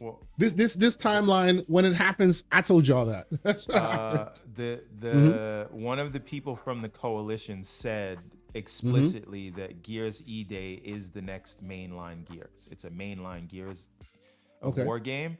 So I don't So the what reason why saying I'm is we saying can't that Gear 6 classify it as a exists, side project. I'm not saying Gear 6 doesn't exist. I'm saying because they've also that- spoken about that it's existing. They've said they have like the coalition themselves have said they are going to finish that story, and you're not going to be old and gray when they do. Miranda Sanchez, shout out to her on IGN, actually dug deep into that and got the answers from them about that. So yes, Gear 6 will still exist, and it won't be like Halo finished the fight that they never finished. Wait a minute. Yeah. Wait a minute. Now, Rand has been saying this, and Spoony Love in the chat points this out. What if you don't get Gear 6, but you do finish the story through a Hivebuster style DLC? Hey man, I don't care how it is bundled, as long as it's the finish, the culmination of that storyline. It will happen sooner rather than later, is my prognosis of the situation. It will happen sooner rather than later. But let's put a pin in it, because that's one of those things that I can call back later and get very messy when it happens, as I do. Let us move on and let's talk about some other things here, because like I think this lends to our future discussion, which is, remember that conversation we had some time ago, Everborn, about PlayStation, about Apple bringing all these fantastic games that onto mobile devices, and oh man, the future is nigh. You can now play all these games on your phone. Well, the latest report seems to suggest that didn't go so well. I don't know if you've been paying attention to this, but Apple ports kind of did not sell well at all, like at all. So here's the thing, right? Shout out to Game Logic, because he's been talking about this with data, saying that there's not a market there for these kind of games on those kind of devices. Exactly. Yep. The only thing that I would add to that is, I think the business model for these games was not congruent with what people expect with the mobile. ecosystem there. These That's things right. had the AAA prices, like they'll let you play the beginning for free, and then okay, now pay us $59 and you'll get this thing. That's just not what people do in that ecosystem. Now, that being said, what I've always advocated for is not so much like playing a AAA game on your phone, but playing it mobile, like on the Apple TV. I think the Apple TV can be a console, and I think playing on the phone with a controller, maybe that needs to be more of a side thing, or they're gonna have to change their business model. So if you did these games via like Apple Arcade, I just don't think the amount of money it costs to make these games, you can't sell them for less than that price, but you also can't go into the mobile market and say, here's a $59 game. I just don't think it works in that way. And I'd like to see an example of this with a better business model that fits that vertical before we say it's a complete failure. So well they're just talking about the numbers that happen based on the experiments that they have released now. I do agree with you about the business model. I think that if they had done something similar, like, you know how Xbox has the dual entitlement scheme right now, where you buy it on PC and you own it on Xbox, or vice versa. If like, to your point, if the Apple Store, if the Apple TV was a more solidified ecosystem for games, and then they say, hey, you buy it on the Apple TV as a full console game, and then you get access to it on mobile, maybe that's a better way of spinning it, which technically you do, right? If you buy it on the phone, you can still play it on the Apple TV, because they're all the same ecosystem. But they're not always on the Apple TV, and the Apple TV does not have the latest chip that's in like the 15 Pro Max. But really, I don't see why you don't make an Apple TV with like an M3 chip in it, because then it could definitely handle. They're gonna do that next time around. That's what they keep doing. That is their modus operandi. They're just adding more performant chips into the existing framework, and then saying, hey, it's the best one we've ever made, but the chips are far more performant. Pharaoh, how about you, sir?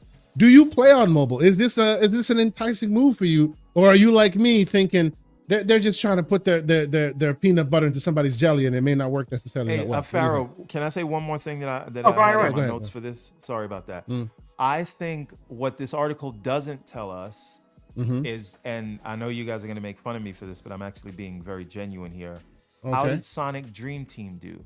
Because that is a no. Seriously.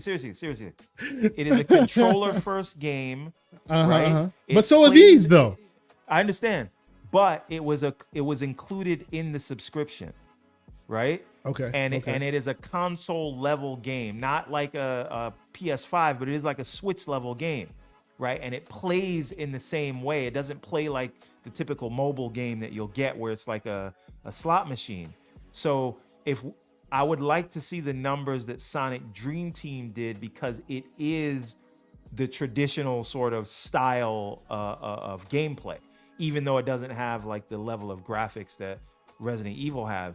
And so I think that's where we would need to see if there's any penetration for this of the games that we are used to on mobile devices, because I played that across the Apple TV and the phone with a controller, and you really can't play it without a controller. You can, but it's not advisable. Yeah. So Victor anyway. Victor Alistine, before I let you go, Pharaoh, Victor Alistine says they should have added entitlements to Mac as well. I don't disagree, sir. I think that giving that, at least the Mac user, the sense of, hey, if I buy this one, so now I can play it all over the place, and the mobile being just an on-the-go variant of the full experience that I do when I sit at home, that might have been more of an enticing marketing scheme for them. But the way they came out with mobile first, I think is what turned people off. Because to Everborn's point, if you come mobile first and then you say $60, it's like, get the hell out of here with all that. That's not how mobile works, right? But if it's hey, you're playing it on your Mac, it costs what it costs. You're playing on your Apple TV, sit home, like, a proper experience, and then you can kind of take it on the go with you, and that's how you market it. I feel they may have gotten a bit more play out on it. Pharaoh, what are your thoughts, sir? I think there's a variety of factors that kind of hinder the success of AAA games on mobile. And I think, it comes down to the fact that the phone is your phone. It's your primary device for so many different things that there's a level of immersion that you just won't get playing a game like Resident Evil on your phone when you got text messages, notifications, emails popping in while you're playing. So it kind of makes it less attractive for a phone user to play a game like that on their phone. And I think that kind of is what ultimately holds it back. And plus, things like, does your phone, how long can the phone perform at that level without eating into your battery? The heat that it puts from the power draw on the processor and all. There's so many things that hinder. Because are you playing? To my knowledge, you're playing the game natively on a device. It's not like on the cloud. It is native. It's translated. They have a translation layer, but it's native. Yes, just like Steam. Everything you say right now points to they should do this from the perch of the Apple TV and let the phone from the living room, like from a the secondary thing. Yeah. So I mean, I've dabbled in playing on my phone with xCloud and things like that, and there's just so many things that pull you back out from the game. I just don't see how it's attractive to buy a AAA, especially narrative game, on your phone. I don't see it personally. I agree. Now the question is there a divide that they can traverse to where it becomes more attractive to you on your phone, right? Is there a world where you have an Apple TV? I don't know if under your TV you have an Apple TV or you're an Android user or whatever, but you have it there. It is your primary experience there, and then it becomes the phone becomes your on the go, quick hit solution when you're on the go, but it's meant to be played in your living room, sit down, or meant to be played on your PC or your Mac, right? Does that entice you? Like, does that change the equation for you, or is it just that ecosystem itself is just not advantageous for gaming? What are your thoughts there? For AAA gaming specifically, I think there's a future for it as a secondary experience, not as a primary experience. Okay. So if it's on your Apple TV, and then you can carry your experience forward, maybe where you got 10-15 minutes to where you can knock a section out of the game or something like that. I think that works for sure. But as your primary gaming experience, I don't see people paying $50, $60 to play on a 8-inch screen. So our chat being ever so intelligent, also slanderous, Karate Laundromat, great game, great name. He says, Apple doing something consumer friendly? That is against their terms of service. Oh Lord. Speaking of something consumer friendly that they literally went out of their way not to tell people about, they are now, well, if you're in the beta for iOS 18, and they just turned this on a few days ago, they're officially supporting RCS. So nice. Yeah, it's in the beta now. But when they roll it out, everyone will have it. So everyone on the iPhone that thinks texting on Android is terrible, it's only terrible because Apple made it terrible on purpose by not supporting RCS, which they easily could have done. The protocol that has been part of phones for years, they took out and made that a feature, not a bug. Yes, okay. So, but they still they in their WWDC where they showed off the new OS, they explicitly didn't tell people about it because of course they want people to keep the perception that texting on Android is horrible. But now, so that green bubble thing is no longer a problem after this rolls out. I get you. Right. Okay. So now once this rolls out, you can get it now because it's easy to get into the beta. It's just in your settings. But wait for the full supported version. Now when you're on an iPhone and you send someone a picture, they won't get that like 64 by 128 pixelated picture. You can send a high quality video. You get read receipts. You get typing notifications. You get tap backs. All those things which Android could always do, but as an iPhone user, you don't even want to text people with Android because it just ruins everything. Now you'll be able to text people, and I think Android brethren, stand up. We are vindicated, ladies and gentlemen. We are vindicated. You just got let into the house, sir.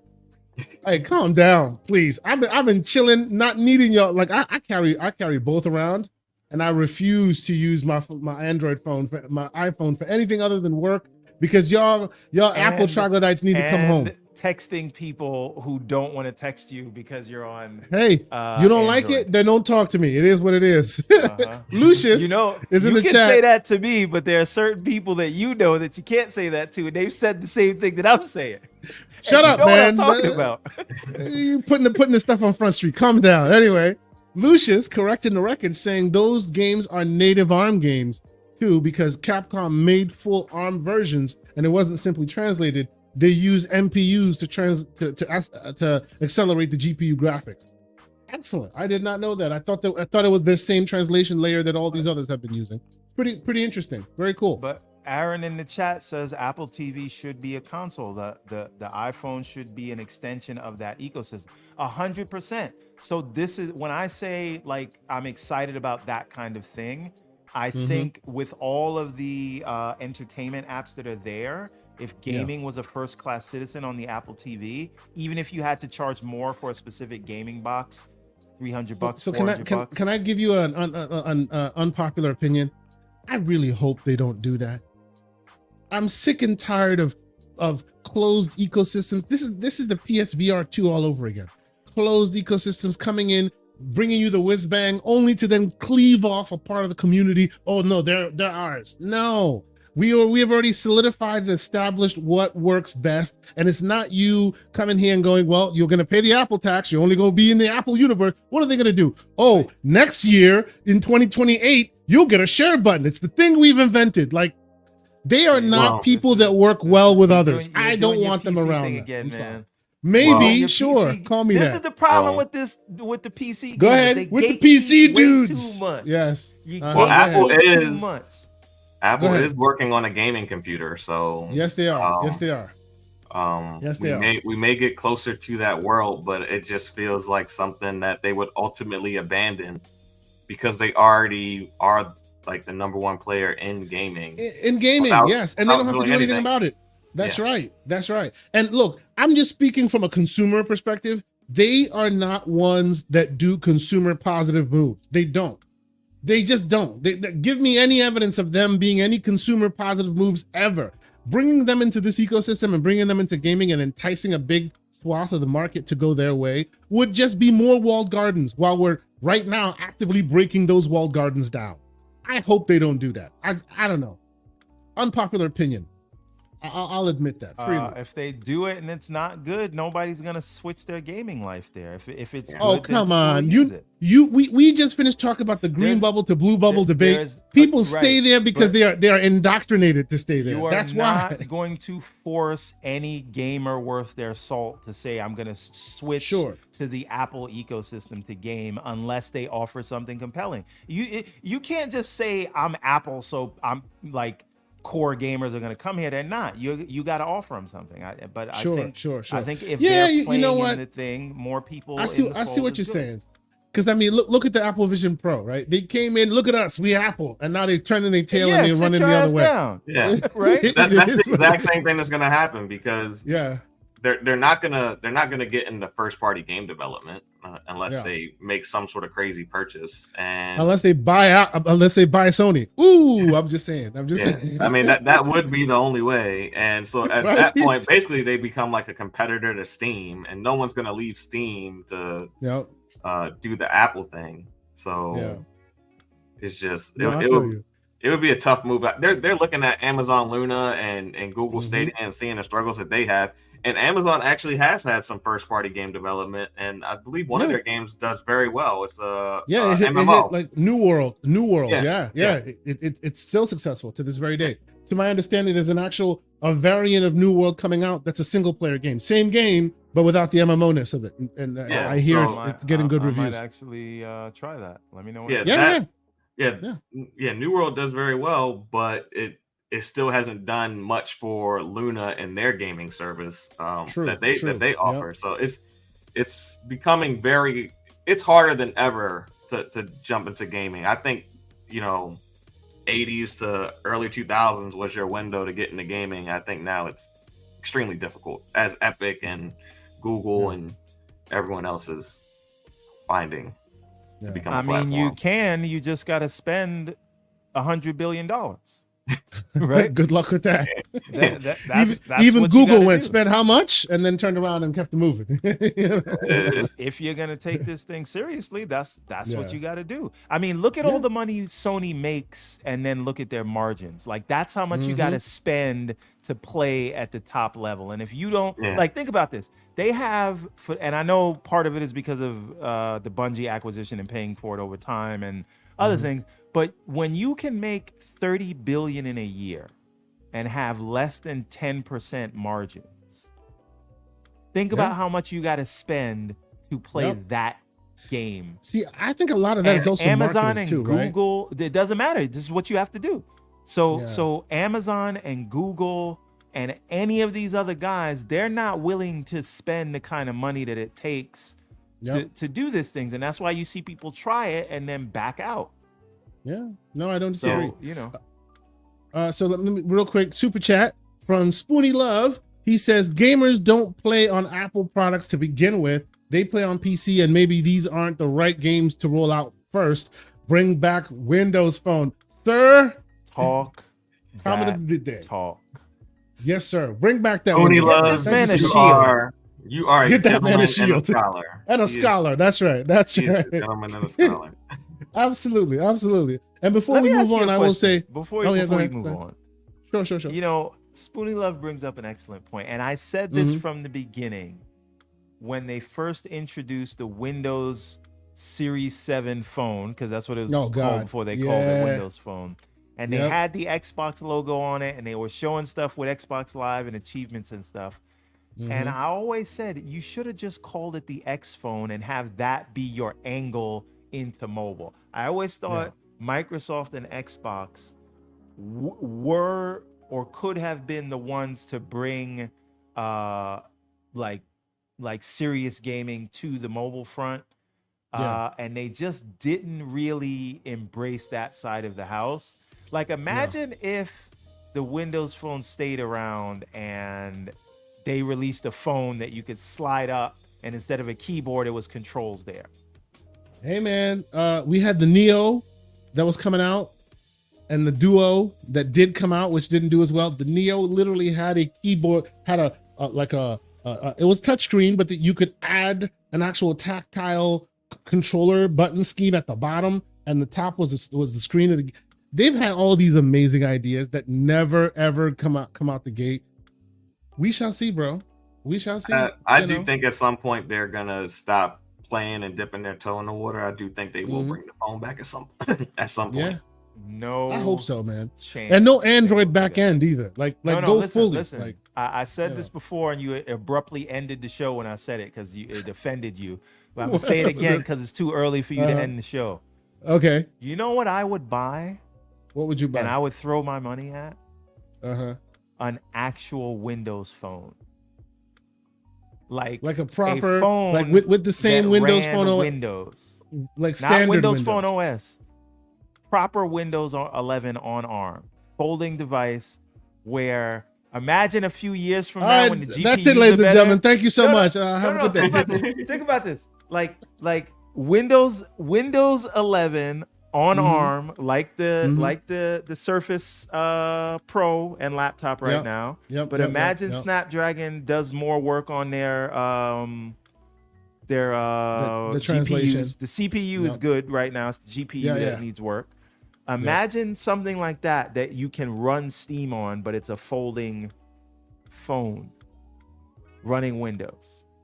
See, honestly, I think these are ideas that should be incubated for Windows 12. Because 11, as good as they've gotten it, it's still not ready for mobile devices. They're doing their best, but it's not ready for mobile devices. But 12, sure, 12, you know, and obviously you're gonna add a dialer app because you need a dialer app and a text messaging app, and go with God. I think it will work. I think that's how you bring back Windows Phone. Make it the actual Windows. It's Flood, we love you, man, but you got to calm down. What are you talking about? That UI was abysmal. No, it was not. Calm down, sir. Shut it was a great UI. Go back to Linux with that nonsense. If they do the Windows Phone right, if they do it right, it'll become the de facto company phone. Yeah, it will. It should have been. Right. Can you imagine that right now the de facto company phone is an iPhone? What ridiculous world do we live in right now? That's ridiculous. And think about this. With USB C 4.0, right? And 5.0 is going to be out, or Thunderbolt 5 is getting ready to be out. That phone could just be plugged into a dock. Yeah. Right? I'm just saying, it's a thing you could do. Windows, or actually, you should call it literal Windows Phone. That's it. We named it. We sorted it. Samsung does that. Dex, you can literally plug that thing in. It projects on a TV screen, and depending on the power of it, like the new Samsung devices are so damn powerful, you could run your keyboard, mouse. You're doing you are a full-fledged PC, and it's running off of the phone. It's none of this is new. Like, it's all already laid. We gotta apologize to the one and only Floodzilla. He was talking about the handheld UI was abysmal, not the Windows Phone UI. Okay. For that, he's back in the club. He's back in. He's back in. Yes. Welcome back, sir. Welcome back. That was back, a good save. So, okay, before we continue, let me catch up on some super chats, and I will say, Chris H SNR with a £2 super chat saying Apple can offer Game Pass just like Amazon. They also can, they but also will could they? have allowed xCloud, right? Yes. See, it's not that they can't technically; it's that will they? Because they're still on that perch of maybe they want to compete rather than be a partner, right? Amazon's like, yeah, let's just let them in, right? It's a different mindset of the company. Can it technically be done? Absolutely, it can. I agree with you 100%. They could offer. I think it's not really a competition thing. It's mainly a revenue split thing. They sure. That's the main reason it's not there, because Apple wants a percentage of in-app purchases every game. Yes. Yeah. So yep. Xbox isn't willing to meet them in the middle on that. So. Yep. But I think with a is, subscription service and what it costs to put the games in there, like a revenue split that's too high, kind of breaks the economics of the subscription service of Game Pass. Yes. And so, you know, this is why I think you don't see it in Steam, right? Like, what I would love that, right? I wouldn't even be talking about the ROG Ally 2 if you could get if the dual entitlement was triple entitlement and it goes into Steam. Yes, that would be something else. Yes, it would. Yes, it would. Spoony Love. Even if I could sideload these games into the Steam library, like outside, that'd be cool too. Yeah. Spoony Love says, Pharaoh, good point. Look at all the slander Microsoft is getting after 20 years in the game. Apple don't want that smoke.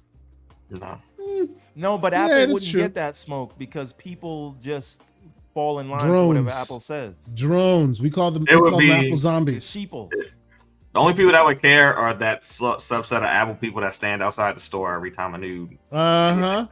Those are the only people that would care about the gaming. Yep. And then he finishes his point off. There's a lot. True, there's a lot. Even to this day, they stand out there. Yep. Spoony Love finishes his point by saying Windows 7 was good, but Windows Phone 8 were different. So much better. They had 20 to 40 megapixel cameras and Carl Zeiss lens, not software megapixels. Absolutely. Right. And everybody made fun of them for the big camera on the back. Now look at the back of everybody's phone. Everybody made fun of them for live tiles. Now look at the widgets that you all guys have now. Right? The only thing I would say though, right?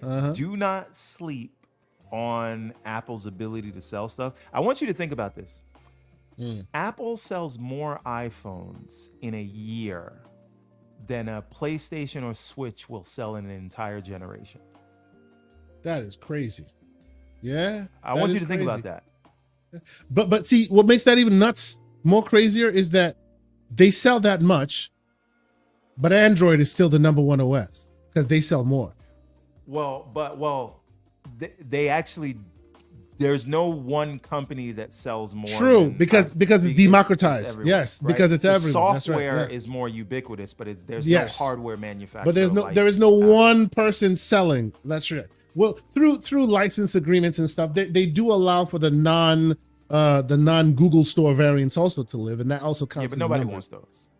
A lot of people want those. Calm down. What are you talking about?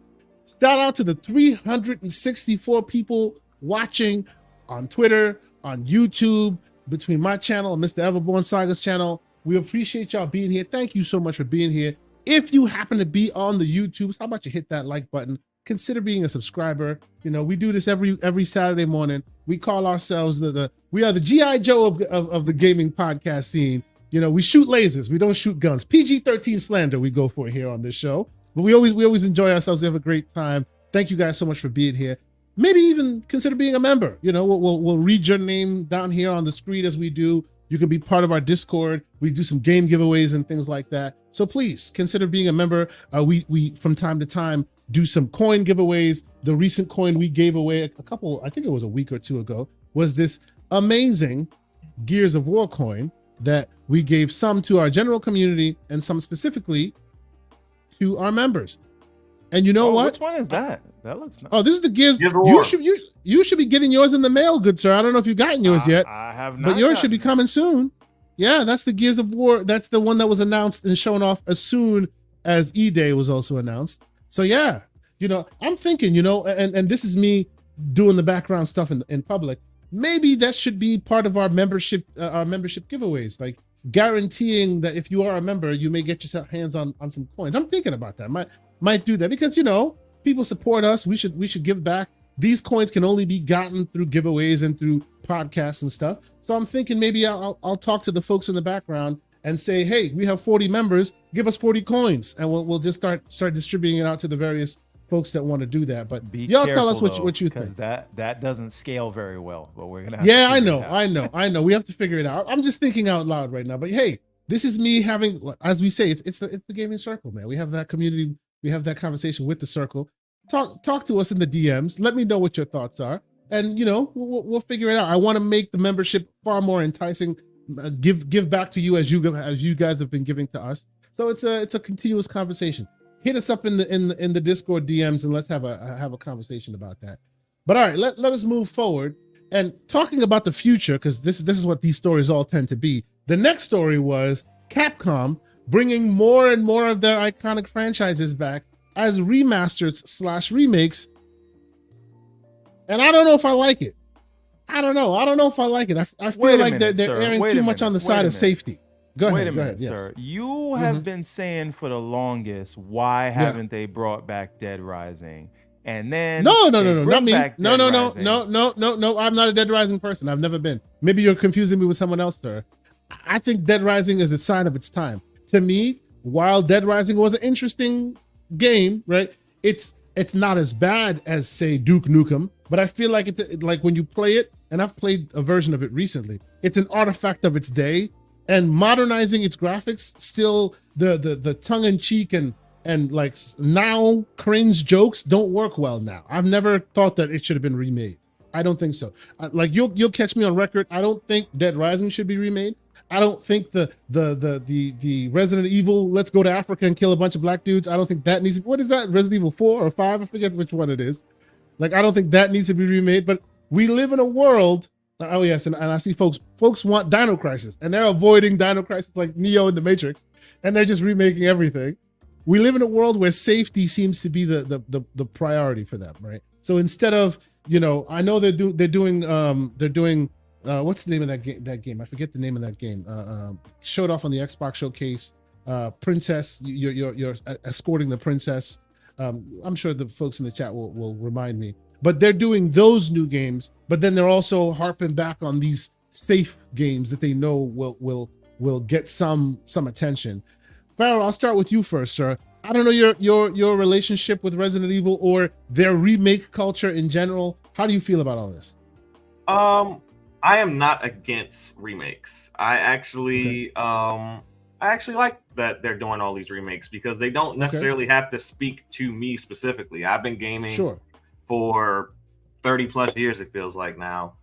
And there are a lot of new gamers who haven't experienced the same games that I have experienced. And now they get that opportunity. And I feel like the gaming industry, one thing about it is that they are so rich in IP, and we're starting to see that more and more, that they should pull out some of these old games and remake them. They should find new avenues for other people to experience these stories and things. I love the TV shows and everything like that. I love how they're penetrating into Hollywood. I like it. It doesn't always have to be for me. I'm not going back and getting every Resident Evil that they remake. I'm not going back and getting every Dead Rising. But there's an audience that I would like to experience some of the same things that I used to experience back in the day, even if it's at a higher resolution and better gameplay mechanics. I still have the nostalgia of it, so we're still going to talk about it in the same way when they get a chance to play it. So I will show you. Gatekeeping. Well, hold on. See, I was about to. You got to calm down. Let me speak. I was saying I'm going to show you my level of fraudery, because if you say you're remaking, say, Power Stone, if you say you're remaking Jet Set Radio, I'm there like day one. Right? Yeah. Maybe it's the game choices. Maybe that's what it is, right? I'll be honest. I feel like, and possibly for me, it's that, to me, you could let Dead Rising sit for a while because it's been on modern consoles. Like, I think you can play a version of Dead Rising on the PS4 and the Xbox One right now. Yeah. Why not go to Dreamcast? Why not go a little further back and then really modernize some of those really old games like Power Stone, things like that people remember fondly before they turned into graybeards? Onimusha. I see folks in the chat. There are many IPs they could pull from the crates and really get people excited. I kind of feel like these are safe choices because they saw them successful not too long ago. You know what I mean? That's where my smoke lies a little bit. You know what I mean? I get that, but even like what Sony's doing right now with like remaking and remastering games that don't even feel like they're 7 years old. Like the Last of Us TV show, for instance. It's such a pleasure to be able to talk about Last of Us to people who have no interest in gaming because they got a chance to experience the show. And like, it's a conversation that you wouldn't be able to have with a lot of people previously unless they were a gamer. So I like just remasters, remakes, turning stuff into TV shows. I like that they're doing more with these IPs to allow us to be able to have these conversations more, to be able to talk to people about games and stories and things like that we typically wouldn't be able to do before. you get no pushback from me on that. Absolutely. I do like that the angle of bringing it to modern audiences, and maybe like now Fallout can be something we discuss with people who would never play an actual Fallout game because the show is great. All that is amazing. I agree with you. I guess where I'm coming from with it is, as we all know, gaming tends to be a selfish sport, right? As a gamer myself, I want to see some of those really old hits that you remember fondly. I emulate a bunch of old games. Yeah. I would love to see some of those get that, that new polish, Now, that new shine, What I will say is my criteria for a remake is I think the game should at least be about 20 years old before you get into remake territory. Exactly. That's my point. If it's anything less than that, then it's probably in a pretty playable state to where it doesn't necessarily need to be remade. Maybe a remaster. Remaster, okay, but remake of a game that came out 7-8 years ago, I think that's still doing too much. Nowadays it can just be a patch, and you can advertise the patch and people will jump back in. Like Xbox has done several big patches to older games, and we saw the player count go through the roof when they announced the free patches for those things. So absolutely, it doesn't even always have to be a remaster. Unless you're trying to make it. Everborn Saga, what are your thoughts? You clearly think that this is a good look, no? I am all for it. I'm a big fan of the Dead Rising franchise. Again, I played it back then, so maybe if I play it today, I'll look at it with different eyes. But I'm rather a lollipop chainsaw guy myself. But continue. Go ahead. Well, what I want to see is what they can do with the tech aside from better textures, because this thing was always like, how many zombies can we put on screen? And I would love to see that with today's tech. And Capcom is like the masters of remakes in terms of modernizing them. So the RE engine is amazing. Yes, absolutely. I am actually very interested to see what they do with this, because they're calling it a remaster, but I think it's a remake from what I'm seeing. So I'm all for this. And again, if this works, I guarantee you will begin to see other things. It's not a far off thing to say, hey, you did Dead Rising, maybe next is a Dino Crisis. No one expected this. Dino Crisis could be in the pipeline. And if you're gonna do Dino Crisis, if you're gonna do Onimusha, how far are we from a Power Stone? Yeah. Right? Yeah. So I hope Power Stone is in the future. I really do. I support this because rival schools it'll get us to the next thing. And you saw that leaked, which I don't know if it's real, but you saw the leaked footage of Jet Set Radio. So it is real because there's been multiple. They announced it. No, I know they announced it, but we saw some leaked gameplay. Yeah. No, but when they announced it, they showed you a snippet of gameplay. And then the leaks also are exactly like the snippet of gameplay, but from different angles. And even since the one that you showed on Twitter, Everborn, there's been more leaks. It is definitely real. Right. And I am so excited about it. Oh my God, I'm so excited. But so I think what the difference is, I thought that there's two of them in development. One is like a straight up remake, and the other is like more like a service game. Did you hear this? Yes, I've heard both. Now we don't know what we're seeing, right? Yeah. But what I will say is everything we've seen is from one of those games. It's not both. They're all. It's all from one of them. Yeah. And I am 100% on board with that. And so to me, this is nothing but a good thing. And I don't look at this and say, well, what about Dino Crisis? I say, oh snap, they're remaking Dead Rising, right? And well, okay, how about this? And while you're talking about that, in the chat brings up Lost Planet. We definitely could use a Lost Planet 3 or a Lost Planet 2 remake. How about this one? Multiple Assassin's Creed remakes on the way confirms Yves Guillemot. Yeah. You still down with that? Let me call a fraud alert on myself. I don't care. I'm not gonna go back and play it. You see, it's about the content. See, now you are much. Let me take that back. It depends on which ones they're talking about remaking. If you remake the first Assassin's Creed, I think maybe the first three. Interested. Yeah, I might be interested in the first one because it was so long ago. See, and that one they go all the way to Black Flag, huh? They're going all the way to Black Flag. They're talking about remaking Black Flag. right? I don't think you know why? Well, you know why they're doing that, right? Yeah, of course, because Skull and Bones. Right, and they got all that tech. Mm-hmm. They need to put it to something. Let's put it into this remake. What do you think, Pharaoh? It doesn't meet my 20-year mark, so it's a little bit too early to be remaking them. Maybe a remaster. But yes, to me, it's a little bit too early for these particular titles. Yep, I agree, sir. I agree. When was the first Assassin's Creed? That was on 360, right? I think so. Yeah, Xbox 360. Let me quickly, like, while he talks, let me quickly Google this. Assassin's Creed. Let's see.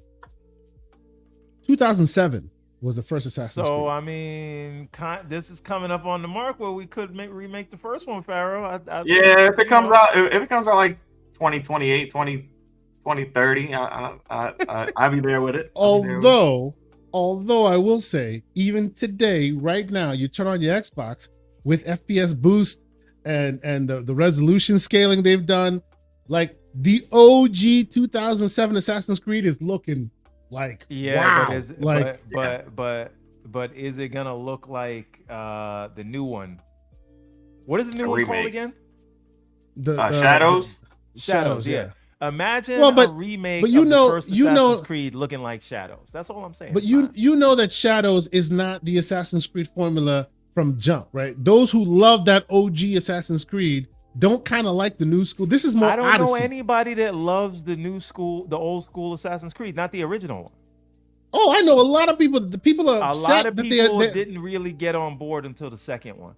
The first one had issues and they stuck with it. Sure, the first one has shortcomings, right? But the reason why, for example, they did a VR version recently, because they wanted to bring it back to the old school, on the ground assassinating people in silence thing. They don't like that it's an open world, swashbuckling, go wherever you want. They want to go back to the fundamentals of it. Right? They lost me at Black Flag personally. I haven't played Assassin's Creed in a long time, so. There you go. It is now a huge open world. Like, I love Origins. I put like 100 and something hours into it. Yeah, I loved Odyssey. Put 300 hours or something into it. And then Valhalla lost me because it was just too much. Yeah. It was just, and I think I even put like 300 hours into Valhalla and I got nowhere in the story. And I was like, okay, I'm done here. And I moved on. The best worst thing that happened to gaming is open world. Yeah. People abuse it. Yep. Yeah, there's only like 4 or 5 people that have done it properly. Yeah, I don't disagree. So are we all saying that we are not going to play this when they do the remake, the eventual remakes of all these? The only one I care about is the first one. I'll play that. I don't really care for the. You know what? I will ask you, and I think it might even be on Gamepass. I will ask you to revisit that OG Assassin's Creed on your Xbox right now and see how you feel about it. You might be surprised that it looks like it runs and looks pretty damn good. Like, the FPS boost stuff did a number on it. It looks really, really good. That's gonna be a no for me, Bob. I would play it if it was modernized to today's PlayStation. I don't want the old version with better graphics. So if they modernize it, but I was very interested want modern in that gameplay. Story. Modern gameplay, retell the story. That's what I'm interested in. If that's what they're doing, I'm on board. If it's just new coat of paint, I don't know that I care. Okay. Now we have Sir X-Men with a $2 super chat. Thank you, Sir X-Men. He says, why can't Ubisoft remake the Rainbow Six Vegas series? I'll even say, why can't they remake freaking what do you call it? The first game that people are so fond of from the OG Xbox days with Michael Ironside as the voice. I forget his name right now. Splinter Cell. By exactly. the way, did you know? Which supposedly in the works. Yeah. Oh, yeah. Well, I don't know if this is breaking, but the studio that's working on that just laid off 33 people, as reported by Tom Henderson. It's a Toronto studio. I think Splinter Cell comes back, and I think it comes back in a big way. I don't think it's going to be just the game when it drops. I think they're going to have like a Netflix partnership and all that when they finally do announce it. Yeah, I hope so. Because that Everyone's been asking for that for so damn long. It's become its own version of the Banjo Bros. You know, if you know what I'm saying. People have been wanting that for a long time, and for some reason they'll make every game except for the one that people want, and it's becoming kind of hilarious at this point. You know, what are we gonna do? Okay, Spoony Love is coming back. Oh, and by the way, Everborn, you didn't catch the last message. Spoony Love had to disclose that he was working at Microsoft during the time that the Windows 7 and Windows 8, the Windows Phone 8 era was there. So salute to you for your service, man. That hardware was beloved. That hardware software combo you did the was Lord's beloved, work, sir. Absolutely, absolutely. We here on this show love that thing. Satya Nadella tore it all down just to make his statement as him being the new CEO of Microsoft. That's how he. I'm running this. Made it's his out. bones by sacrificing Windows Phone. Now he regrets it. That's right. But whatever. And he comes back with a super chat saying, if AC was Sony's first party, they'd release Valhalla remake right now. AC1 was the most boring game I finished. Black Flag was the best by far. So there you go. Oh man. There you go. And then the great post up. He's in the chat. He leaves a $2 super chat and he says, hit the like button. I say, please listen to that man. He knows what he's talking about. No, we appreciate y'all being here. Speaking of post up, yes, sir. He shared. I mean, more people knew this, but he shared that you know, this Amazon deal happens with Gamepass and or xCloud or whatever, and that happens right after Panos Panay goes over there. And I said to post up, is this the Stephen Elop special? Did he pull one of those? You send over one of your generals and all of a sudden you got the Trojan horses inside the walls? Yeah, this is one of those things, isn't it? It's one of those things. And actually, because we're having that conversation, let's double click on that conversation, which is the Keystone conversation that we earlier had. Let's get into that a little bit more here, which basically shows you and rumor and speculation that it was all but done. Obviously, it was on a shelf. Some people were dog fooding it, and for those who aren't aware what dog fooding is, that is when they allow Xbox employees to take some of their devices home, test it out themselves. They're testing it out internally. They were dog fooding it. So it was close to release. And then one Phil Spencer or somebody in his org saw this thing and went, why are we doing this? Because it was very hampered, very limiting, right? Where's the Steam? Where's the Netflix app? No Netflix app. Where are these basic necessities? They aren't available, right? So they canceled it. And this is what it would have looked like. And oh, by the way, as soon as they canceled it, a day later, you hear that they're releasing the Amazon Fire Stick with this ability. Now, for those of us, as soon as the information came, dropped. Patents, They canceled this not the hardware. Years ago. That's right. Now, some of us that are in the tinkering waters, you could do this a long time ago. The Fire Stick is basically an Android device. You could side load the Windows app, the Gamepass app a long time ago and run it with a controller, keyboard, the whole thing, the controller from Xbox. You could have done this ages ago, but now it's officially supported, right? It's almost like somebody went, why do we R&D this thing ourselves when we can literally just slip it into existing devices and don't have to incur any of the R&D costs and any of that, right? So Pharaoh, go ahead, sir.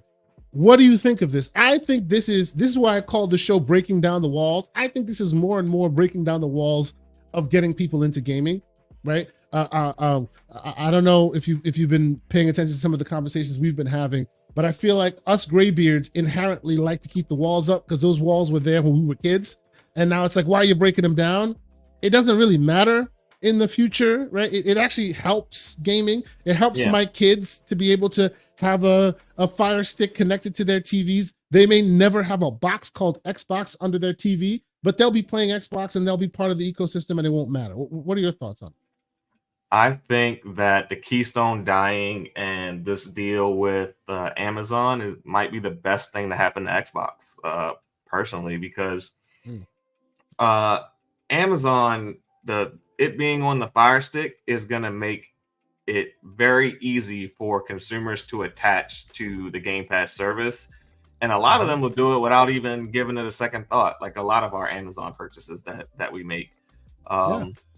I can see you watching the Fallout series and getting press the OK button to subscribe to Gamepass right there on your, like you do with so many other things on the Amazon thing, where you just they'll pop something up and they'll just say hit the OK and to do this.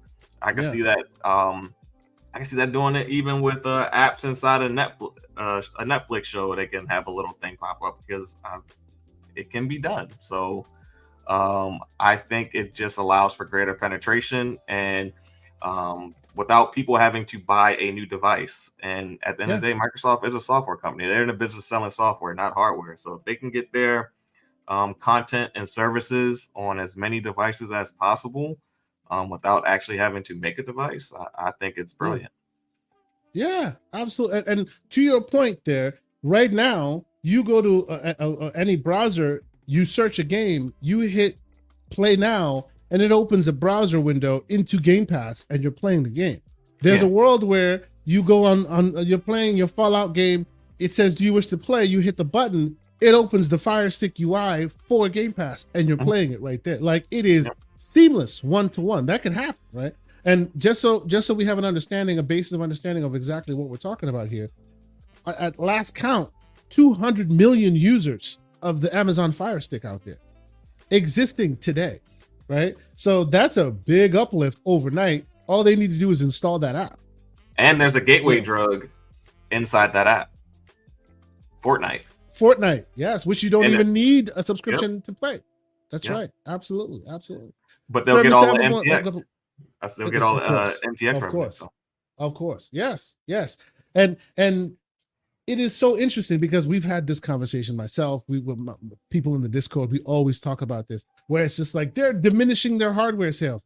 I have always been on that point. And yes, I've played PC many years. I've played it probably more often than anything else. I have every console almost known to man, either collecting dust in my collection or plugged in and being used.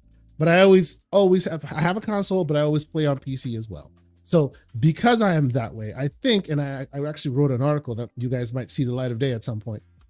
I think that's why I don't come with it with such a loyalty to it so much. Like, it has to be here and not there.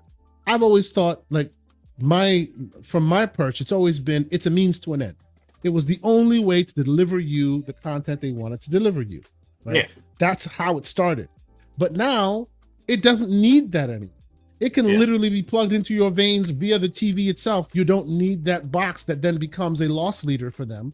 They can just circumvent that box altogether and stream it directly to your TV, or have another set-top box or something else that will get their content in front of you without them having that R&D cost, without them having to sell you a Series S, which to this very day, just the processor alone costs $300+. The console is about $250 if you're lucky to find it. The processor alone in retail costs $300. So it's costing them money to bring you that hardware. Yeah, right? People think that hardware is so important, but now that, there's hardware everywhere now, and it's now the least important aspect. The most important aspect is just getting your storefront and where people can access it. It's all about your storefront now. Yes, absolutely. It's about the delivery method. That used to be the only delivery method, and I feel like those of us on the playground back in the day saw that as the primary delivery method. And now if you're not using that delivery method, you're losing it. And you're losing your brand, and you're losing all this. The world is changing. Like, my kids don't care they don't even care about the controller. Shout out to Xbox. They gave me one of these when I went to the LA convention. It is a small console controller for littler hands. I've been talking about get littler hands because you're losing them. They care about tablets. They don't care about controllers, right? They don't care about owning their games. All they care about is playing whatever. They don't even care if the game is on a server and they're only net connected and that's how they play. They just want to play their games, right? And us, we seem to be on that point where it's like, well, that's how it's always done. And that's why the market leaders are the market leaders. You need to just conform or you'll be Sega, right? What do you think? The only value in the console is that it provides a baseline experience. So when you buy that console, it is the standard experience that you can expect across the board. Is basically what the console provides now. But other than that, it doesn't really hold any value outside of that baseline experience that it guarantees. it's really You about mean being everywhere now. that console experience and Yeah. wanting Oh, that God. console experience everywhere, You making see what he's doing? a You see console what he's doing? experience gamer. You see what he's doing? You see where he's going? Interesting. You see that? Oh, Quite you know interesting. what? You know what, sir? How about you give us your screen on this, your reading of this situation as well? I mean, I talked about it earlier with Paris. People were crying about the no console needed, but that's the whole point of being in their ecosystem and moving. I would much rather, like, as someone who is iffy on whether the multi-platform thing will work out, this is still inside of the platform. So them being able to transition to a software layer, but keeping everyone in their ecosystem, that was always the goal. And everyone that seems to not understand that was championing that goal in the past. You see? Some people grabbing the. You can have the conversation with the guillotine later, sir. But the thing is, I think this is good. I think that idea of having a unified experience. So, because they've been doing a lot of updates to the cloud dashboard to make it look more like the console.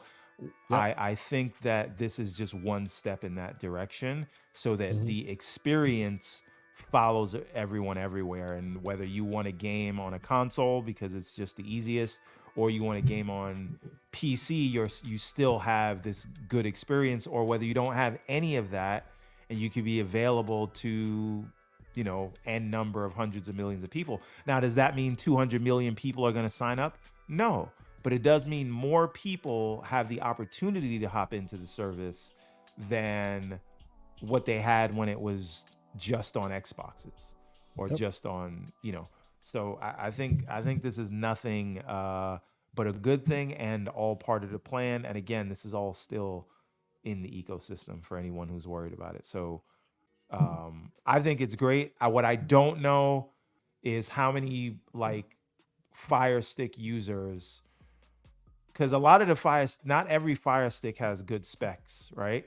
Yeah. Some of them it's 2003. You have to have a 2003 and above to play it native. You don't mean the USB. year 2003. You mean a 2003 model. Yeah, Yes. 2003. Okay. It's like 2003 Fire Stick, yeah. Because the Wi-Fi radios and the USB protocols are lackluster below the 2003 model. Right. So Slow-Mo is pointing that out in the chat, right? It's not all those people that can use it. Yeah. Let's say there's 50 million. I don't know what the number is.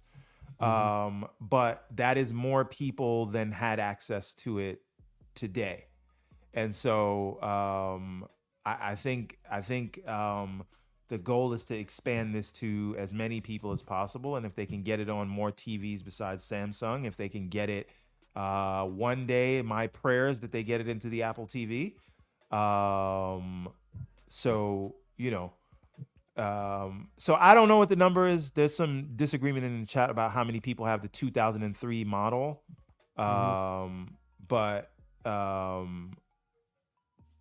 that's besides the point. The point is tens of millions, if not more people they'll have the opportunity to make that sell. So I think this is, I think it's good. And I think we should see more of this. And I would not be surprised if you saw Sony doing a similar cloud thing. Like they've already, that is in the Insomniac leak, it was already in their plans to do those type of things. So it's on the way. Everyone's doing it. I mean, just think about it. In 5 or 6 years, if the only place that you can get a quality gaming experience is natively on your PC or in front of your console, I mean, I think that would be kind of a failure for gaming. Like gaming needs to be everywhere, just like everything else is everywhere. Like, we're not beholden to movies by only by sitting in front of a DVD player or a Blu-ray player anymore. Like, excellent. These experience needs to be more accessible as technology advances. Like, we can't be stuck to consoles forever. Yep. Yeah, absolutely. No, I don't disagree. And by the way, real quick, what you guys are seeing on the screen is basically the new experience when you log into xbox.com/play.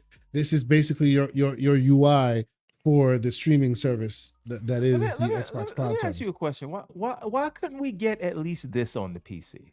At least you can. Just go to xbox.com/play. Locally, You mean sir. native? Jesus Christ! Like, come on. Anyway, I don't want to bring up that can of worms again, but I need Xbox to get their stuff in order. Yes, their I sugar understand. honey iced tea together. Yes, they need to get their sugar honey iced tea. Although I will say, like, I understand that you have some slander with the way the UI is working. They have done some updates. It's not quite there yet, but they have done, since we started the complaints, it's gotten better. It has. I don't know if it's because you hated it and then left. Do you know where the cursor is gonna go when you move the joystick on the controller to select something? Yes. Can you predict where it's gonna go? You are a liar and a thief. Look. Stop The reason why I say this the is reason not true. The reason why I'm saying yes is because, unlike you, Steam is not always the one that's on top. And that the reason why you're having the problem is because Steam is always the one that's taking priority. But take Steam out of it. Can you even reliably select the thing that is all the way the last item in the carousel menu? Because I'll tell you right now that you can't when you're using a controller input. Right? Like, it seems you're having some issues, so we need to talk. Terrible. And for those who have not seen what this man is talking about, let me see here. This is the interface that he's describing. Okay, this is the Xbox move the thing around. Interface. And I'm using. I will say, let me plug in a controller so that he doesn't. Oh, you're using mouse and keyboard. No, because I'm hosting the show. The show does not get hosted with a controller. I need to plug in the controller if I'm going to use the controller input. Calm down, sir. But yes, so let me while I do this, let me ask this further question, right? So I have heard the Xbox contingency. I've heard the Xbox ecosystem folks come around a lot on all this, right? As you know, we have these conversations in the DMs. We talk about all these various things that we think is interesting in this world, and how Microsoft is changing the game, as it were, right? So okay, see, here we are. Here I am. I'm using the controller, right? So there you go. Go to the last item in the carousel. The last item, okay. Look how long it took you to get there. But anyway. Yeah, what happened? I'm in there. No, you can't. You haven't selected the last one. Keep going. Oh wow, that is true. I didn't even notice that. You can't select the last item. So you mean Team Cute Animals? Yeah, you can't, because then it goes back. Team Cute Animals can't be selected, even though it's literally cannot. Like, think about how terrible this is. You can tell this man has gone through this before, because I don't pay attention to this crap. I don't do this. That's why you're defending it, because you don't. I try to use this. No, it is. Look. I'm not defending it. What I'm saying is it's gotten better since beginning. In the beginning, you couldn't even do this. Where could it have been if this is where it is now? Oh, you had to break out the mouse because you could not select any individual thing. You couldn't do it at all. Okay. Now you can at least select some of the stuff. Now go back to your side menu. Hold on. Let me go back to my side menu. Yeah, I'm on Why did it take you so long to get there? Because I was on the carousel. I have to go down and then to the side. Okay. I understand, sir. But let me ask the question. And Pharaoh, I'll throw this to you. Right. In the beginning, and I've been talking to a lot of the Xbox folks. In the beginning, it was no games going to any platforms. This is terrible. Oh my God, they're killing the brand. And over time, while I have come to understand their plight, I don't necessarily agree, but I understand their plight. I have seen them also mature a little bit and come to my side with thinking, going, you know what, this will be fine. It's not the worst thing in the world, right? But now I hear a lot of folks talking about, oh, these old games that we played so many years ago, y'all want to have them? That's fine. I foresee, well, let me say it this way, and then I'll ask you your take on it. I think that even though content is king, the ecosystem by which the content is delivered also really makes a lot of difference. My number one example is Steam, right? All their games are found in other stores, but everyone buys it on Steam because the Steam UI and the method of delivery and all that is so easy and so pleasant that everyone just wants to live in Steam, right? I believe that on the console side, take all the games out of it. You have no games. Think of it as a house with no furniture, right? I still think the Xbox ecosystem has fundamental pluses that all these others do not. And the only reason why the others get shine is because that content continues to be king. And when that content is diversified across the board, then those features and services become more advantageous, and that people start thinking more about that. What are your thoughts on that? Meaning your quick resumes, your FPS boosts, your services like Gamepass, all that stuff matters more when games are everywhere versus you can't have my games, which I believe at some point, sit down, my graybeards folks. I hope you're sitting down when I say this. You're going to get your Gears, your Halo, your Forza, everything, possibly day and date across the board everywhere. And I know that makes, I know your heart skipped a beat there, my viewers, but calm down. It may not be today, it may not be tomorrow, but I think it's happening eventually. Pharaoh, what are your thoughts? Am I completely off my rocker on this? I don't think you're completely off your rocker. My perception of it is that, yes, Xbox does offer the best console ecosystem experience as far as the UI and the services that it provides to the customer. But on the software side, we're talking about games and them going to other platforms. Mm-hmm. One, I don't think Xbox or Microsoft is done purchasing publishers. I think right now, Microsoft is in the process of, people may not like this term, but they're in the process of Disneyfying the gaming industry, where they're going to be the de facto largest publisher. And while they do put content on other platforms, they're still going to have their curated catalog that is their quote unquote Disney Plus. So I kind of see that as where it's going. Yes, Xbox will always have some form of exclusive content that draws people to their platform. But when they purchased ABK, they weren't going to stop ABK from making third-party games. Like, they're not going to stop making third-party games altogether. Like, just like when they bought Mojang, they didn't stop Minecraft from showing up everywhere. Like, these titles are too big to hold to one platform. And as they purchase more content, will they continue to have select exclusive content? Yes. But at the end of the day, you can't keep purchasing all these companies and then hoard all the content to yourself, because you're not going to get that immediate transfer of customers to your platform. It's not just going to happen overnight. No. See, and I agree with you on that. I would say, like, sometimes, and I'll let you expound on this, Everborn, I think some of that back and forth about that tends to come from those who say, hey, if PlayStation had bought this, it'd be no question they'd be day and date only on their platform. But that's not true. And even that is changing. Yes, that is changing. So go ahead, Everborn. What are your thoughts? The idea that even, because right now I hear that a lot, and every time I do, I'm like, oh, you wonderful people, you're seeing today's paradigm. You're missing tomorrow's paradigm. Eventually the idea that, hey, our games are old and dusted before you got your hands on them, that's not going to necessarily be something you can hang your hat on either. What are your thoughts on that? So I do think at the end of the day, yes, the goal is to make money, but they do want to bring people in their ecosystem, and they're trying to figure out an approach where they can maximize their returns while still finding reasons to draw people to the ecosystem. Personally, I don't know, and forget about the people that are locked in, that have been in the ecosystem forever. Maybe they're a captive audience, but I don't know that that's true because of what we just talked about with my experience with Steam and whatnot. But I think that they are, I don't know that there's a world where you see like a day and date Gears or something like that. I'd have to see that with my own eyes to believe it. So if Gears E-Day came in day and date on PlayStation, that would be like just beyond the pale for you? No, it's not necessarily beyond the pale. They're going to do what they're going to do. It makes no difference to me. What I'm saying is, if I'm strategizing this, if I'm trying to predict what happens, I don't see that.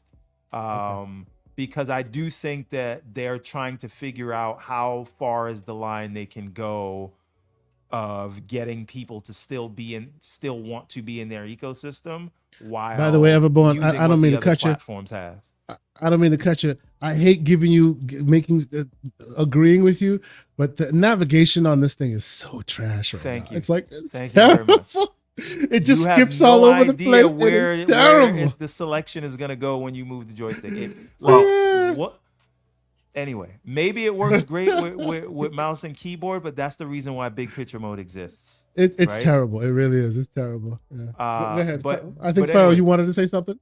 I was gonna say something that goes along with what Everborn is saying. Like, if they put everything everywhere, it gets to a point where it's either gonna be, why do I buy an Xbox, or it goes to, why am I paying for all this when I can just get it in my service for free and save, I found out how to choose the last item on the carousel, Everborn. I did it. It took forever. I figured out how to do it. It's sad that you have to figure it out. I know. That's why it's so crazy. So you scroll, how to use a controller.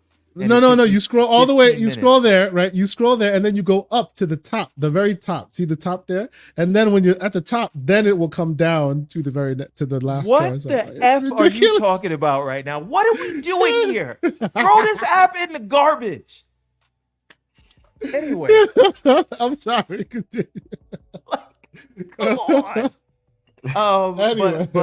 but again, my point is, the North Star, as far as I understand it, is that they do want to grow the ecosystem, and making money from another platform is not necessarily growing the ecosystem, not in the way if people are, using your store, buying their third-party stuff. And so I don't see any indication that they want to get rid of doing that.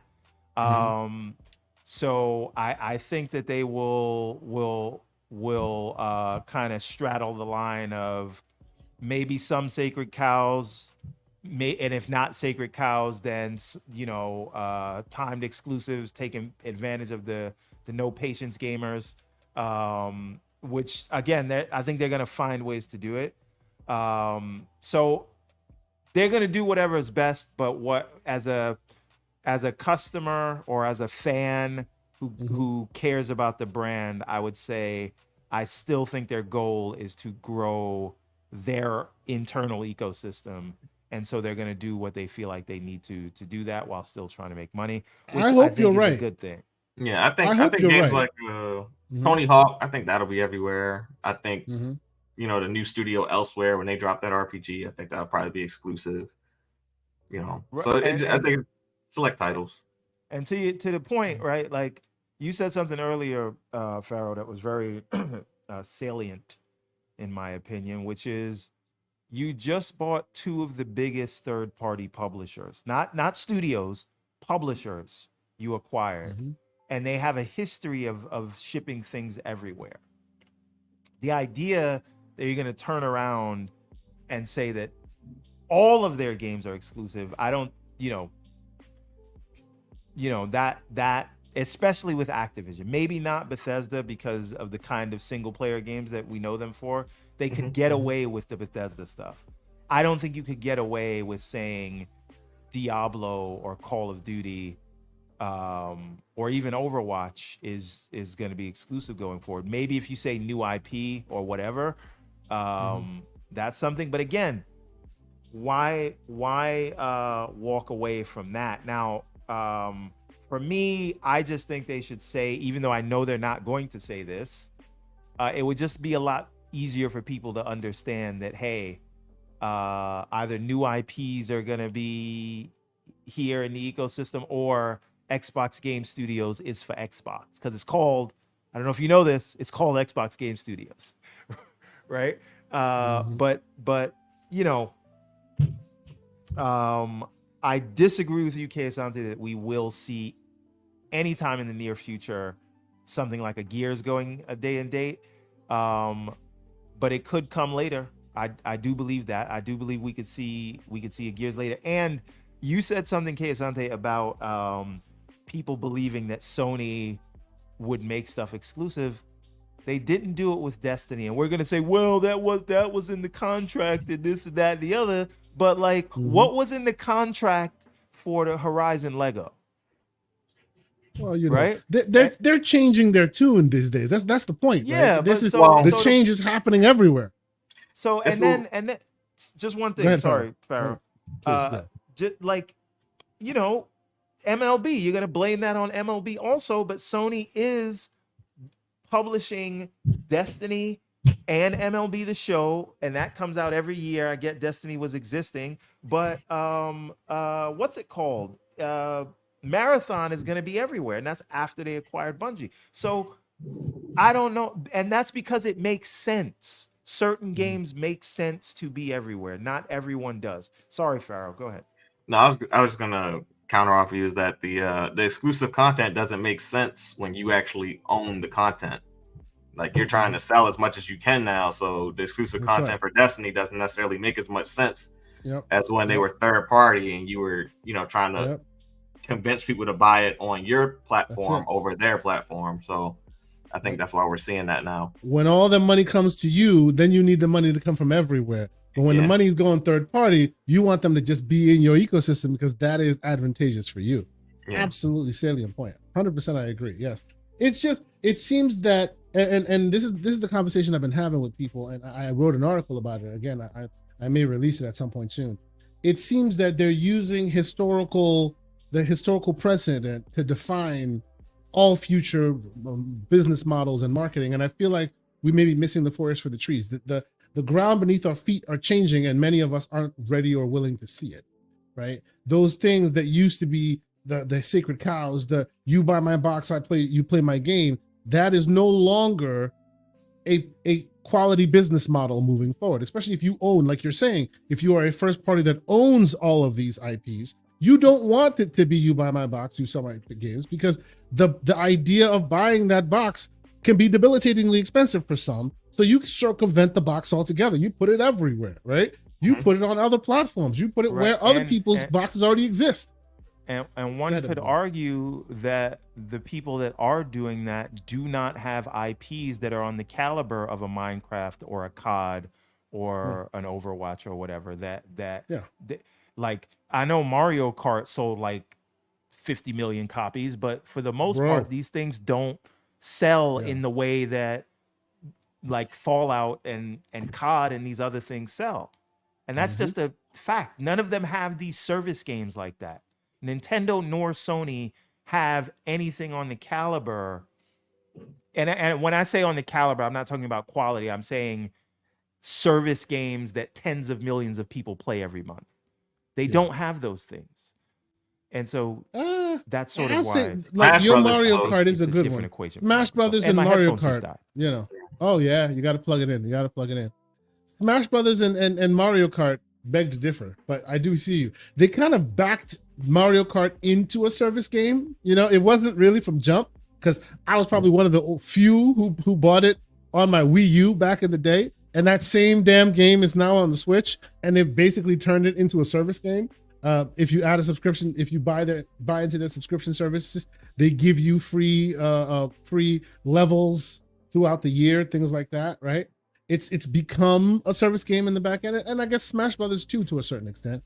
But no, I do agree with you that the standard model of a service game, the games as a service, does not really exist in first party Nintendo, though.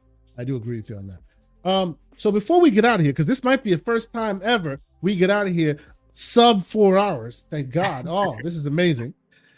There is a bit of news that I hope, Mr. Everborn Saga, your headphones are available and you can weigh in on, because, and I'll start with you, Pharaoh. For a long time now, Mr. Everborn Saga has been expounding on the thought that he wishes that they bought Sega, Microsoft did, instead of. Can you guys hear me? Buying ABK. Yeah, I can hear you. Hear you clearly. Can anybody hear me? Yes, we can. Yes, very clearly. Okay, so I can't hear you guys even though I'm no longer using the headphones. Oh wow. Okay. Okay. I might have to jump out and jump back in because StreamYard isn't allowing me to switch. It's not. Yeah. So jump out and jump back in. Yeah. No worries. No worries. It's all good. So when he gets back, he can give us his take on it. It looks like Sega has lost about 6.6 billion yen due to restructuring in Europe and canceled games. Right now, and he'll be back for this slander, but in the beginning, we were like, Papa Microsoft likes them on their knees. And in the short term, Sega was riding high. They had the show going. They had a movie coming out. They were doing interesting things. It looks like, as it stands now, they back on their knees. They're losing money left and right. We do see them with their remaster strategy that we've seen. They're talking about remastering a bunch of really cool old games, including your Jet Set Radio, which I am super excited for. What is your take, sir? Do you see a world where Microsoft starts nipping at the heels? Like you say, they're not done. Is this a sign of things to come? What are your thoughts? I think it is kind of a sign of things to come. I think Sega has kind of been sweetening themselves up to be potentially purchased. Because they separated themselves from the pachinko machines. Now they're moving out of Europe. So they're kind of like, and the same thing with Square. They're kind of moving themselves to where they're only in Japan. So maybe they're putting themselves in a situation where if they are purchased, there's not as many regulating bodies who are in the way of that purchase. So I could definitely see that taking place, because it's not like they didn't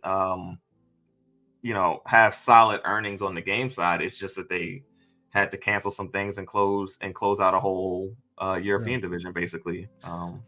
To your point about regulators being more advantageous to this thing, that's one of the things we found out towards the end throughout the ABK process, that they had a big hole in Japan. Their competitor, the direct competitor, Sony, basically owns Japan like whole cloth. It's too monopolistic territory at this point, to the point where Microsoft could go in there, make one purchase of any publisher, and they kind of would get a freebie because Sony owns the entire market at this point. Well, they would also get a freebie because there was an issue with the US and Japan as far as their trade deal and their monopolistic practices. So basically the US pretty much told them to kind of stay out of Microsoft's way a little bit as it pertains to gaming. So yeah, it is plausible. Right. And this is why I'm thinking maybe, because people say they want to buy Square. I don't know if Square is as much of a fit to MS as Sega would be, because like as we know, that even their new initiatives, their new remasters, remakes, and a bunch of their super game initiatives are all backed from a hardware perspective, from a technology perspective, with Microsoft technology at this point. They're on Azure systems at this point. Well, I'd argue it Square does fit. I mean, a lot of Square titles are becoming Play Anywhere titles now. True. It does fill a massive hole in their catalog, and it does kind of hurt Sony's ability to market certain titles that have always been synonymous with the PlayStation brand. They do have a live service component. They have mobile games. I think it could fit. And it reaches a whole new it reaches a whole new audience. Like Sega already has a strong audience on Xbox. You're drawing a new audience. So are you saying that now all of a sudden the Final Fantasy lovers will like pick up consoles because their game of choice would be there? That's what you're seeing? Well, the game of choice will be everywhere in that instance, I believe. Yeah, they'd probably keep it third party, yeah. But I do think it could have a greater attach rate in Japan with their delivery methods, being that people prefer mobile gaming. With the xCloud and things like that, being able to play on your PC and things like that sooner, I think will definitely help, because the best-selling Final Fantasy is Final Fantasy 15, and that was the game that launched everywhere day one. True. Yeah. So I think, them being purchased by Microsoft could allow them to get back to that trend where they are a top-selling RPG, where they maybe break 15's numbers eventually. Yeah, that is true. That is true. It's surprising to me that this information is coming out now. It looks like ABK's dust is settling a little bit. Recently, there was talk that the U.S. government finally let it be. They're no longer going to continue appealing and going after Microsoft for the ABK purchase. So if there is a potential chance for purchases, now might be that time. It is an interesting time to find this news coming out. Let me see here. Let me close up this poll, and we'll get to some of the last conversations, and we'll get out of here. if everyone jumps in, maybe we'll get his take on this.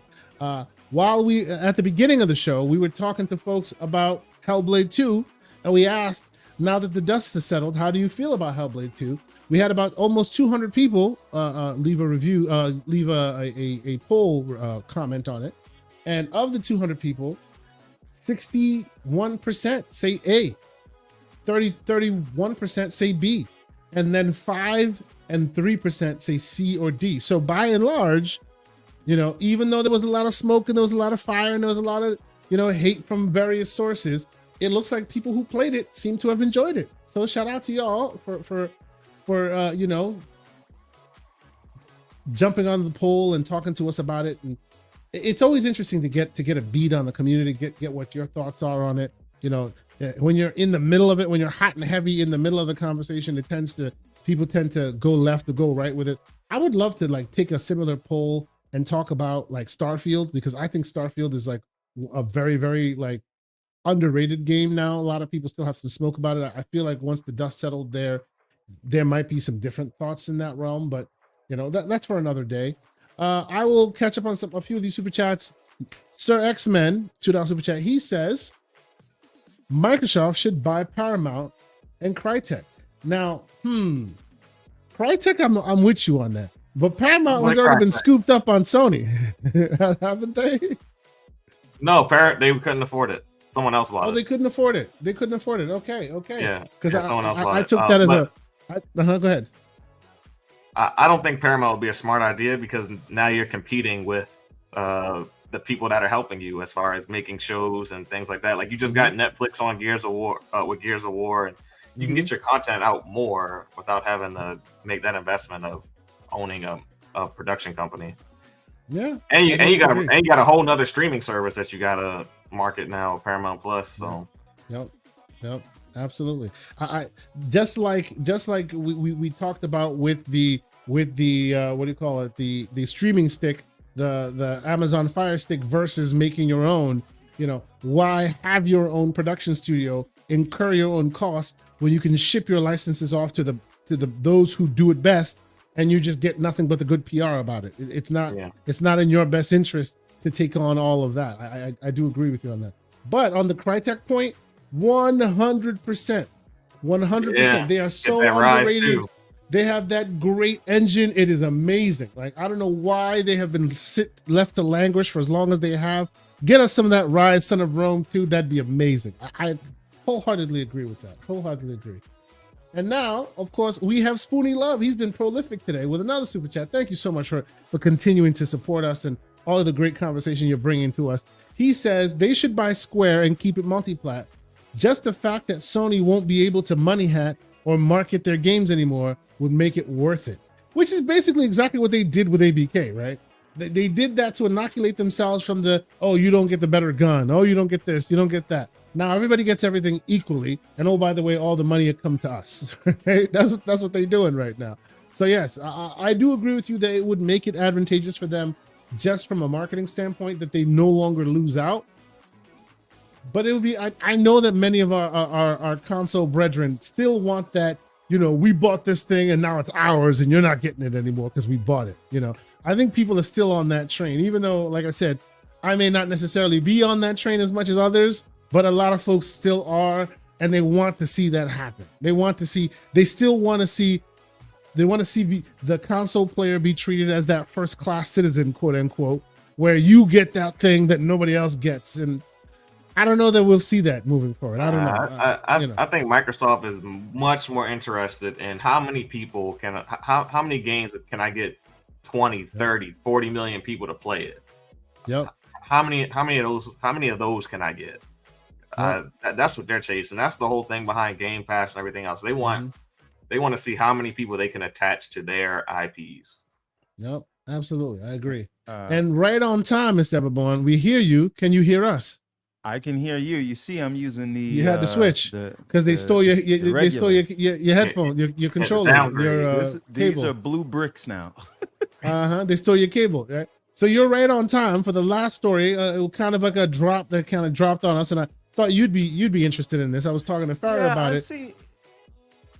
As we were talking, right? they tend to like, Papa Microsoft tends to like them on their knees. And here they are reporting a 6.6 billion yen loss due to restructuring and game cancellations and whatnot. Yeah. Do we see a world where we start seeing some nibbling at the edges and possibly buying this thing? What are your thoughts? I think Sega is stronger than ever, and I think that just with everything that they have in the pipeline, and 6.6 billion yen sounds like a lot, but it's literally $41 million US. Yes, like 41 million of a loss due to some restructuring. Remember, they sold a studio. They don't have the revenue coming in for some of that stuff, right? Like, so to me, this is not really, this is much to do about nothing. Okay. People see the 6 billion, but they don't realize it's not dollars. It's yen, so I'm not dollars. That's right. I'm not plussed by that at all. When that Jet Set Radio remix drops and the new Golden Axe and all the other stuff that you're gonna start seeing me acting like Everborn Saga. You're gonna start seeing, I'm gonna be like, it's the greatest. As a matter of fact, I'm gonna go buy some more Sega stuff. Oh, there he goes. There he goes. You know, now you see why he's in the bag. I understand. Sir X-Men, $2 super chat. He says Crystal Dynamics and Crytek don't have to share. We were just talking about Everborn. We were just talking about the idea that some console folks or some diehard Xbox folks still like that idea of that old school method that, hey, I bought this, so now it's mine. You want to play it? Come to my ecosystem. I'm not sharing, right? Some people still want that, and these big publishers you can't do that with. Crystal Dynamics and Crytek aren't huge publishers. Maybe that's where. What do you think? I think that those people who that's the reason behind it, I think those people are in the minority. I think the reason why people like myself don't like it is because we think it could negatively impact the brand to the point where, you know, you want to see more people in the ecosystem you like, because then more stuff will come there. And if this has a negative effect, and it leads to developers, you know, skipping the platform, it leads to other things. But if the idea of the games themselves going, because I just don't want other people to play them. I'm not saying that doesn't exist, but I think that's a very small amount of people, and that's not the entirety of the people who don't like the idea on the surface. But we'll see what happens. But your specific question, because I feel like I took us away from where you were going with that. Come to me again with your specific question. Well, I guess my question is because myself and Pharaoh were discussing basically the idea that you know, during the whole ABK debacle, I call it a debacle, basically it was discovered that there's a big blind spot for Microsoft in Japan, right? They don't have a footprint there at all. Sony basically has a monopoly in that territory by way of publishers and exclusives and all of that, right? So if there was an opportunity for them to want to buy or want to acquire, right, there's still, we all know the regulators are hot and heavy. They're basically keeping their eye out. But because of all of that initial, the discovery that was discovered about that, and now it's public knowledge that it's basically monopoly territory for Sony in that region, they could scoop up another publisher or someone smaller and kind of get away with it, kind of a freebie, right? And before you jumped in, I was telling Pharaoh, you have always been on that train of, hey, y'all should have just bought Sega and kept it moving. Why this ABK stuff? Is this an opportunity for that? Or I'll even add to that, like folks in the chat go, Square, how about Square? Let's add them into the mix. What do you think? In a word, no. Right now, there's no acquisitions of anything happening. I don't even think that they're like, not even that I don't think, they are not fully integrated with ZeniMax or ABK yet. ZeniMax further down that path. Yeah. And with the current regulatory climate, with them still fighting the FTC, they're not going to risk anything right now until at least that is in the rearview mirror. And I still think even from there that they have some amount of time of getting all their ducks in a row before they can even consider buying anything. even an individual studio, let alone a publisher. So I just think, you know, let them integrate ABK and ZeniMax. Let the content machine that they have amassed, let that get going. Let that hit its stride.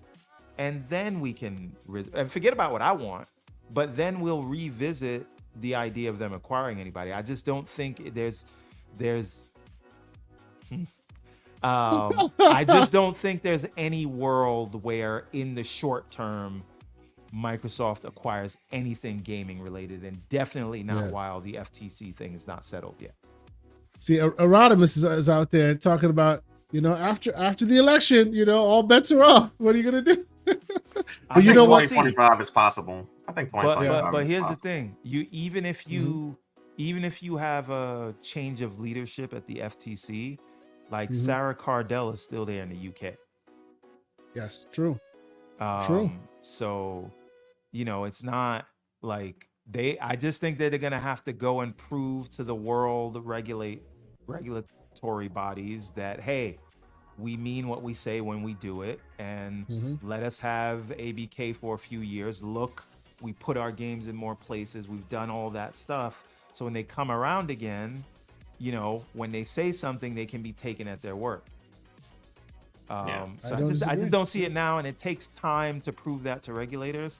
And I would not be surprised if the arguments become different when they they try to acquire something else. Now it's just not the time. On the world regulatory stage right now, just focus on keeping your word that you promised, and they've been doing a very good job of that.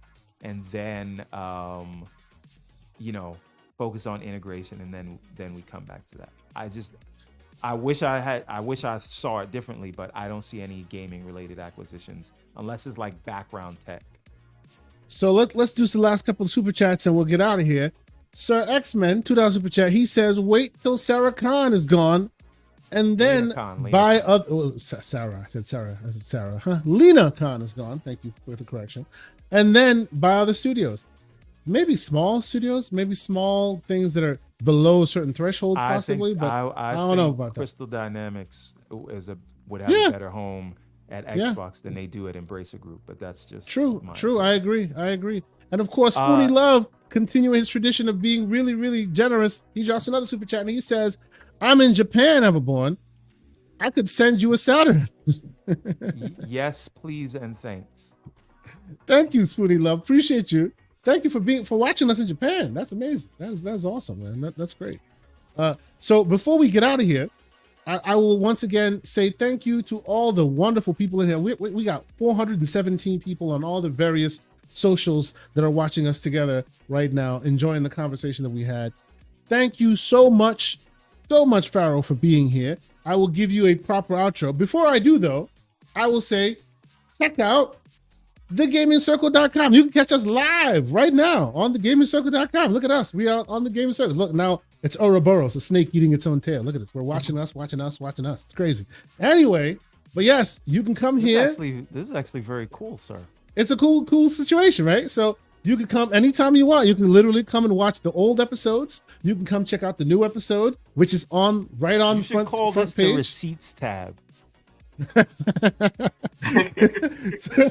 So all the old episodes are found there all the way back to the beginning. And if you happen to, you can hit the about page. You can read a little bit about us. Everborn, I'm still waiting on it. I'm waiting for a bit more for you on that one. He has to write a bit more on that about the about page. Or you can go to the blog and catch some of the interesting articles that have been written by myself and some of the members of the community. You're going to see a bit more from us. I think Risky from the Biscuit's going to be on here pretty soon. He wrote something super interesting that I want to put on here as well. So shout out to him. This is a call to action, ladies and gentlemen. If you choose to want to be the change you want to see in the community, you want to write something for us, just let me know, man. Hit me in them DMs. Let's talk about it.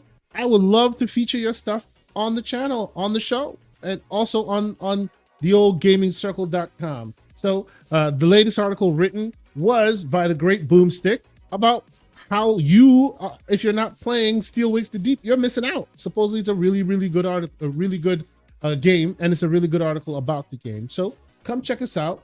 and I hope more and more folks find more use for this website. If there's ideas you have, please bring it up. Let us know.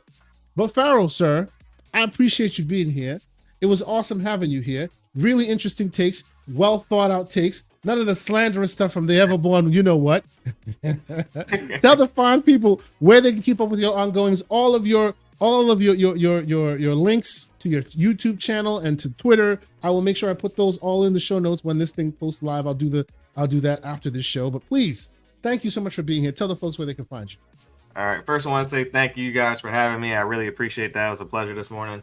And you can find me Mondays at 9 p.m. on YouTube. Just type in Vitamin G Podcast. We will pop up. So yeah, we'll have a show this Monday, and I hope I see some of you guys in the chat come Monday. Like, subscribe, Absolutely. Share. Appreciate it. No, this is great, man. I appreciate you being here. When you reached out to me, I started like looking into the backlog of stuff. I'm like, they have like great content, man. A lot more people should be watching it. So, ladies and gentlemen, if you are not watching, if you are not part of the community of the Vitamin G, please wait till the show pops up. Actually, Pharaoh, I don't know if you're part of the chat right now.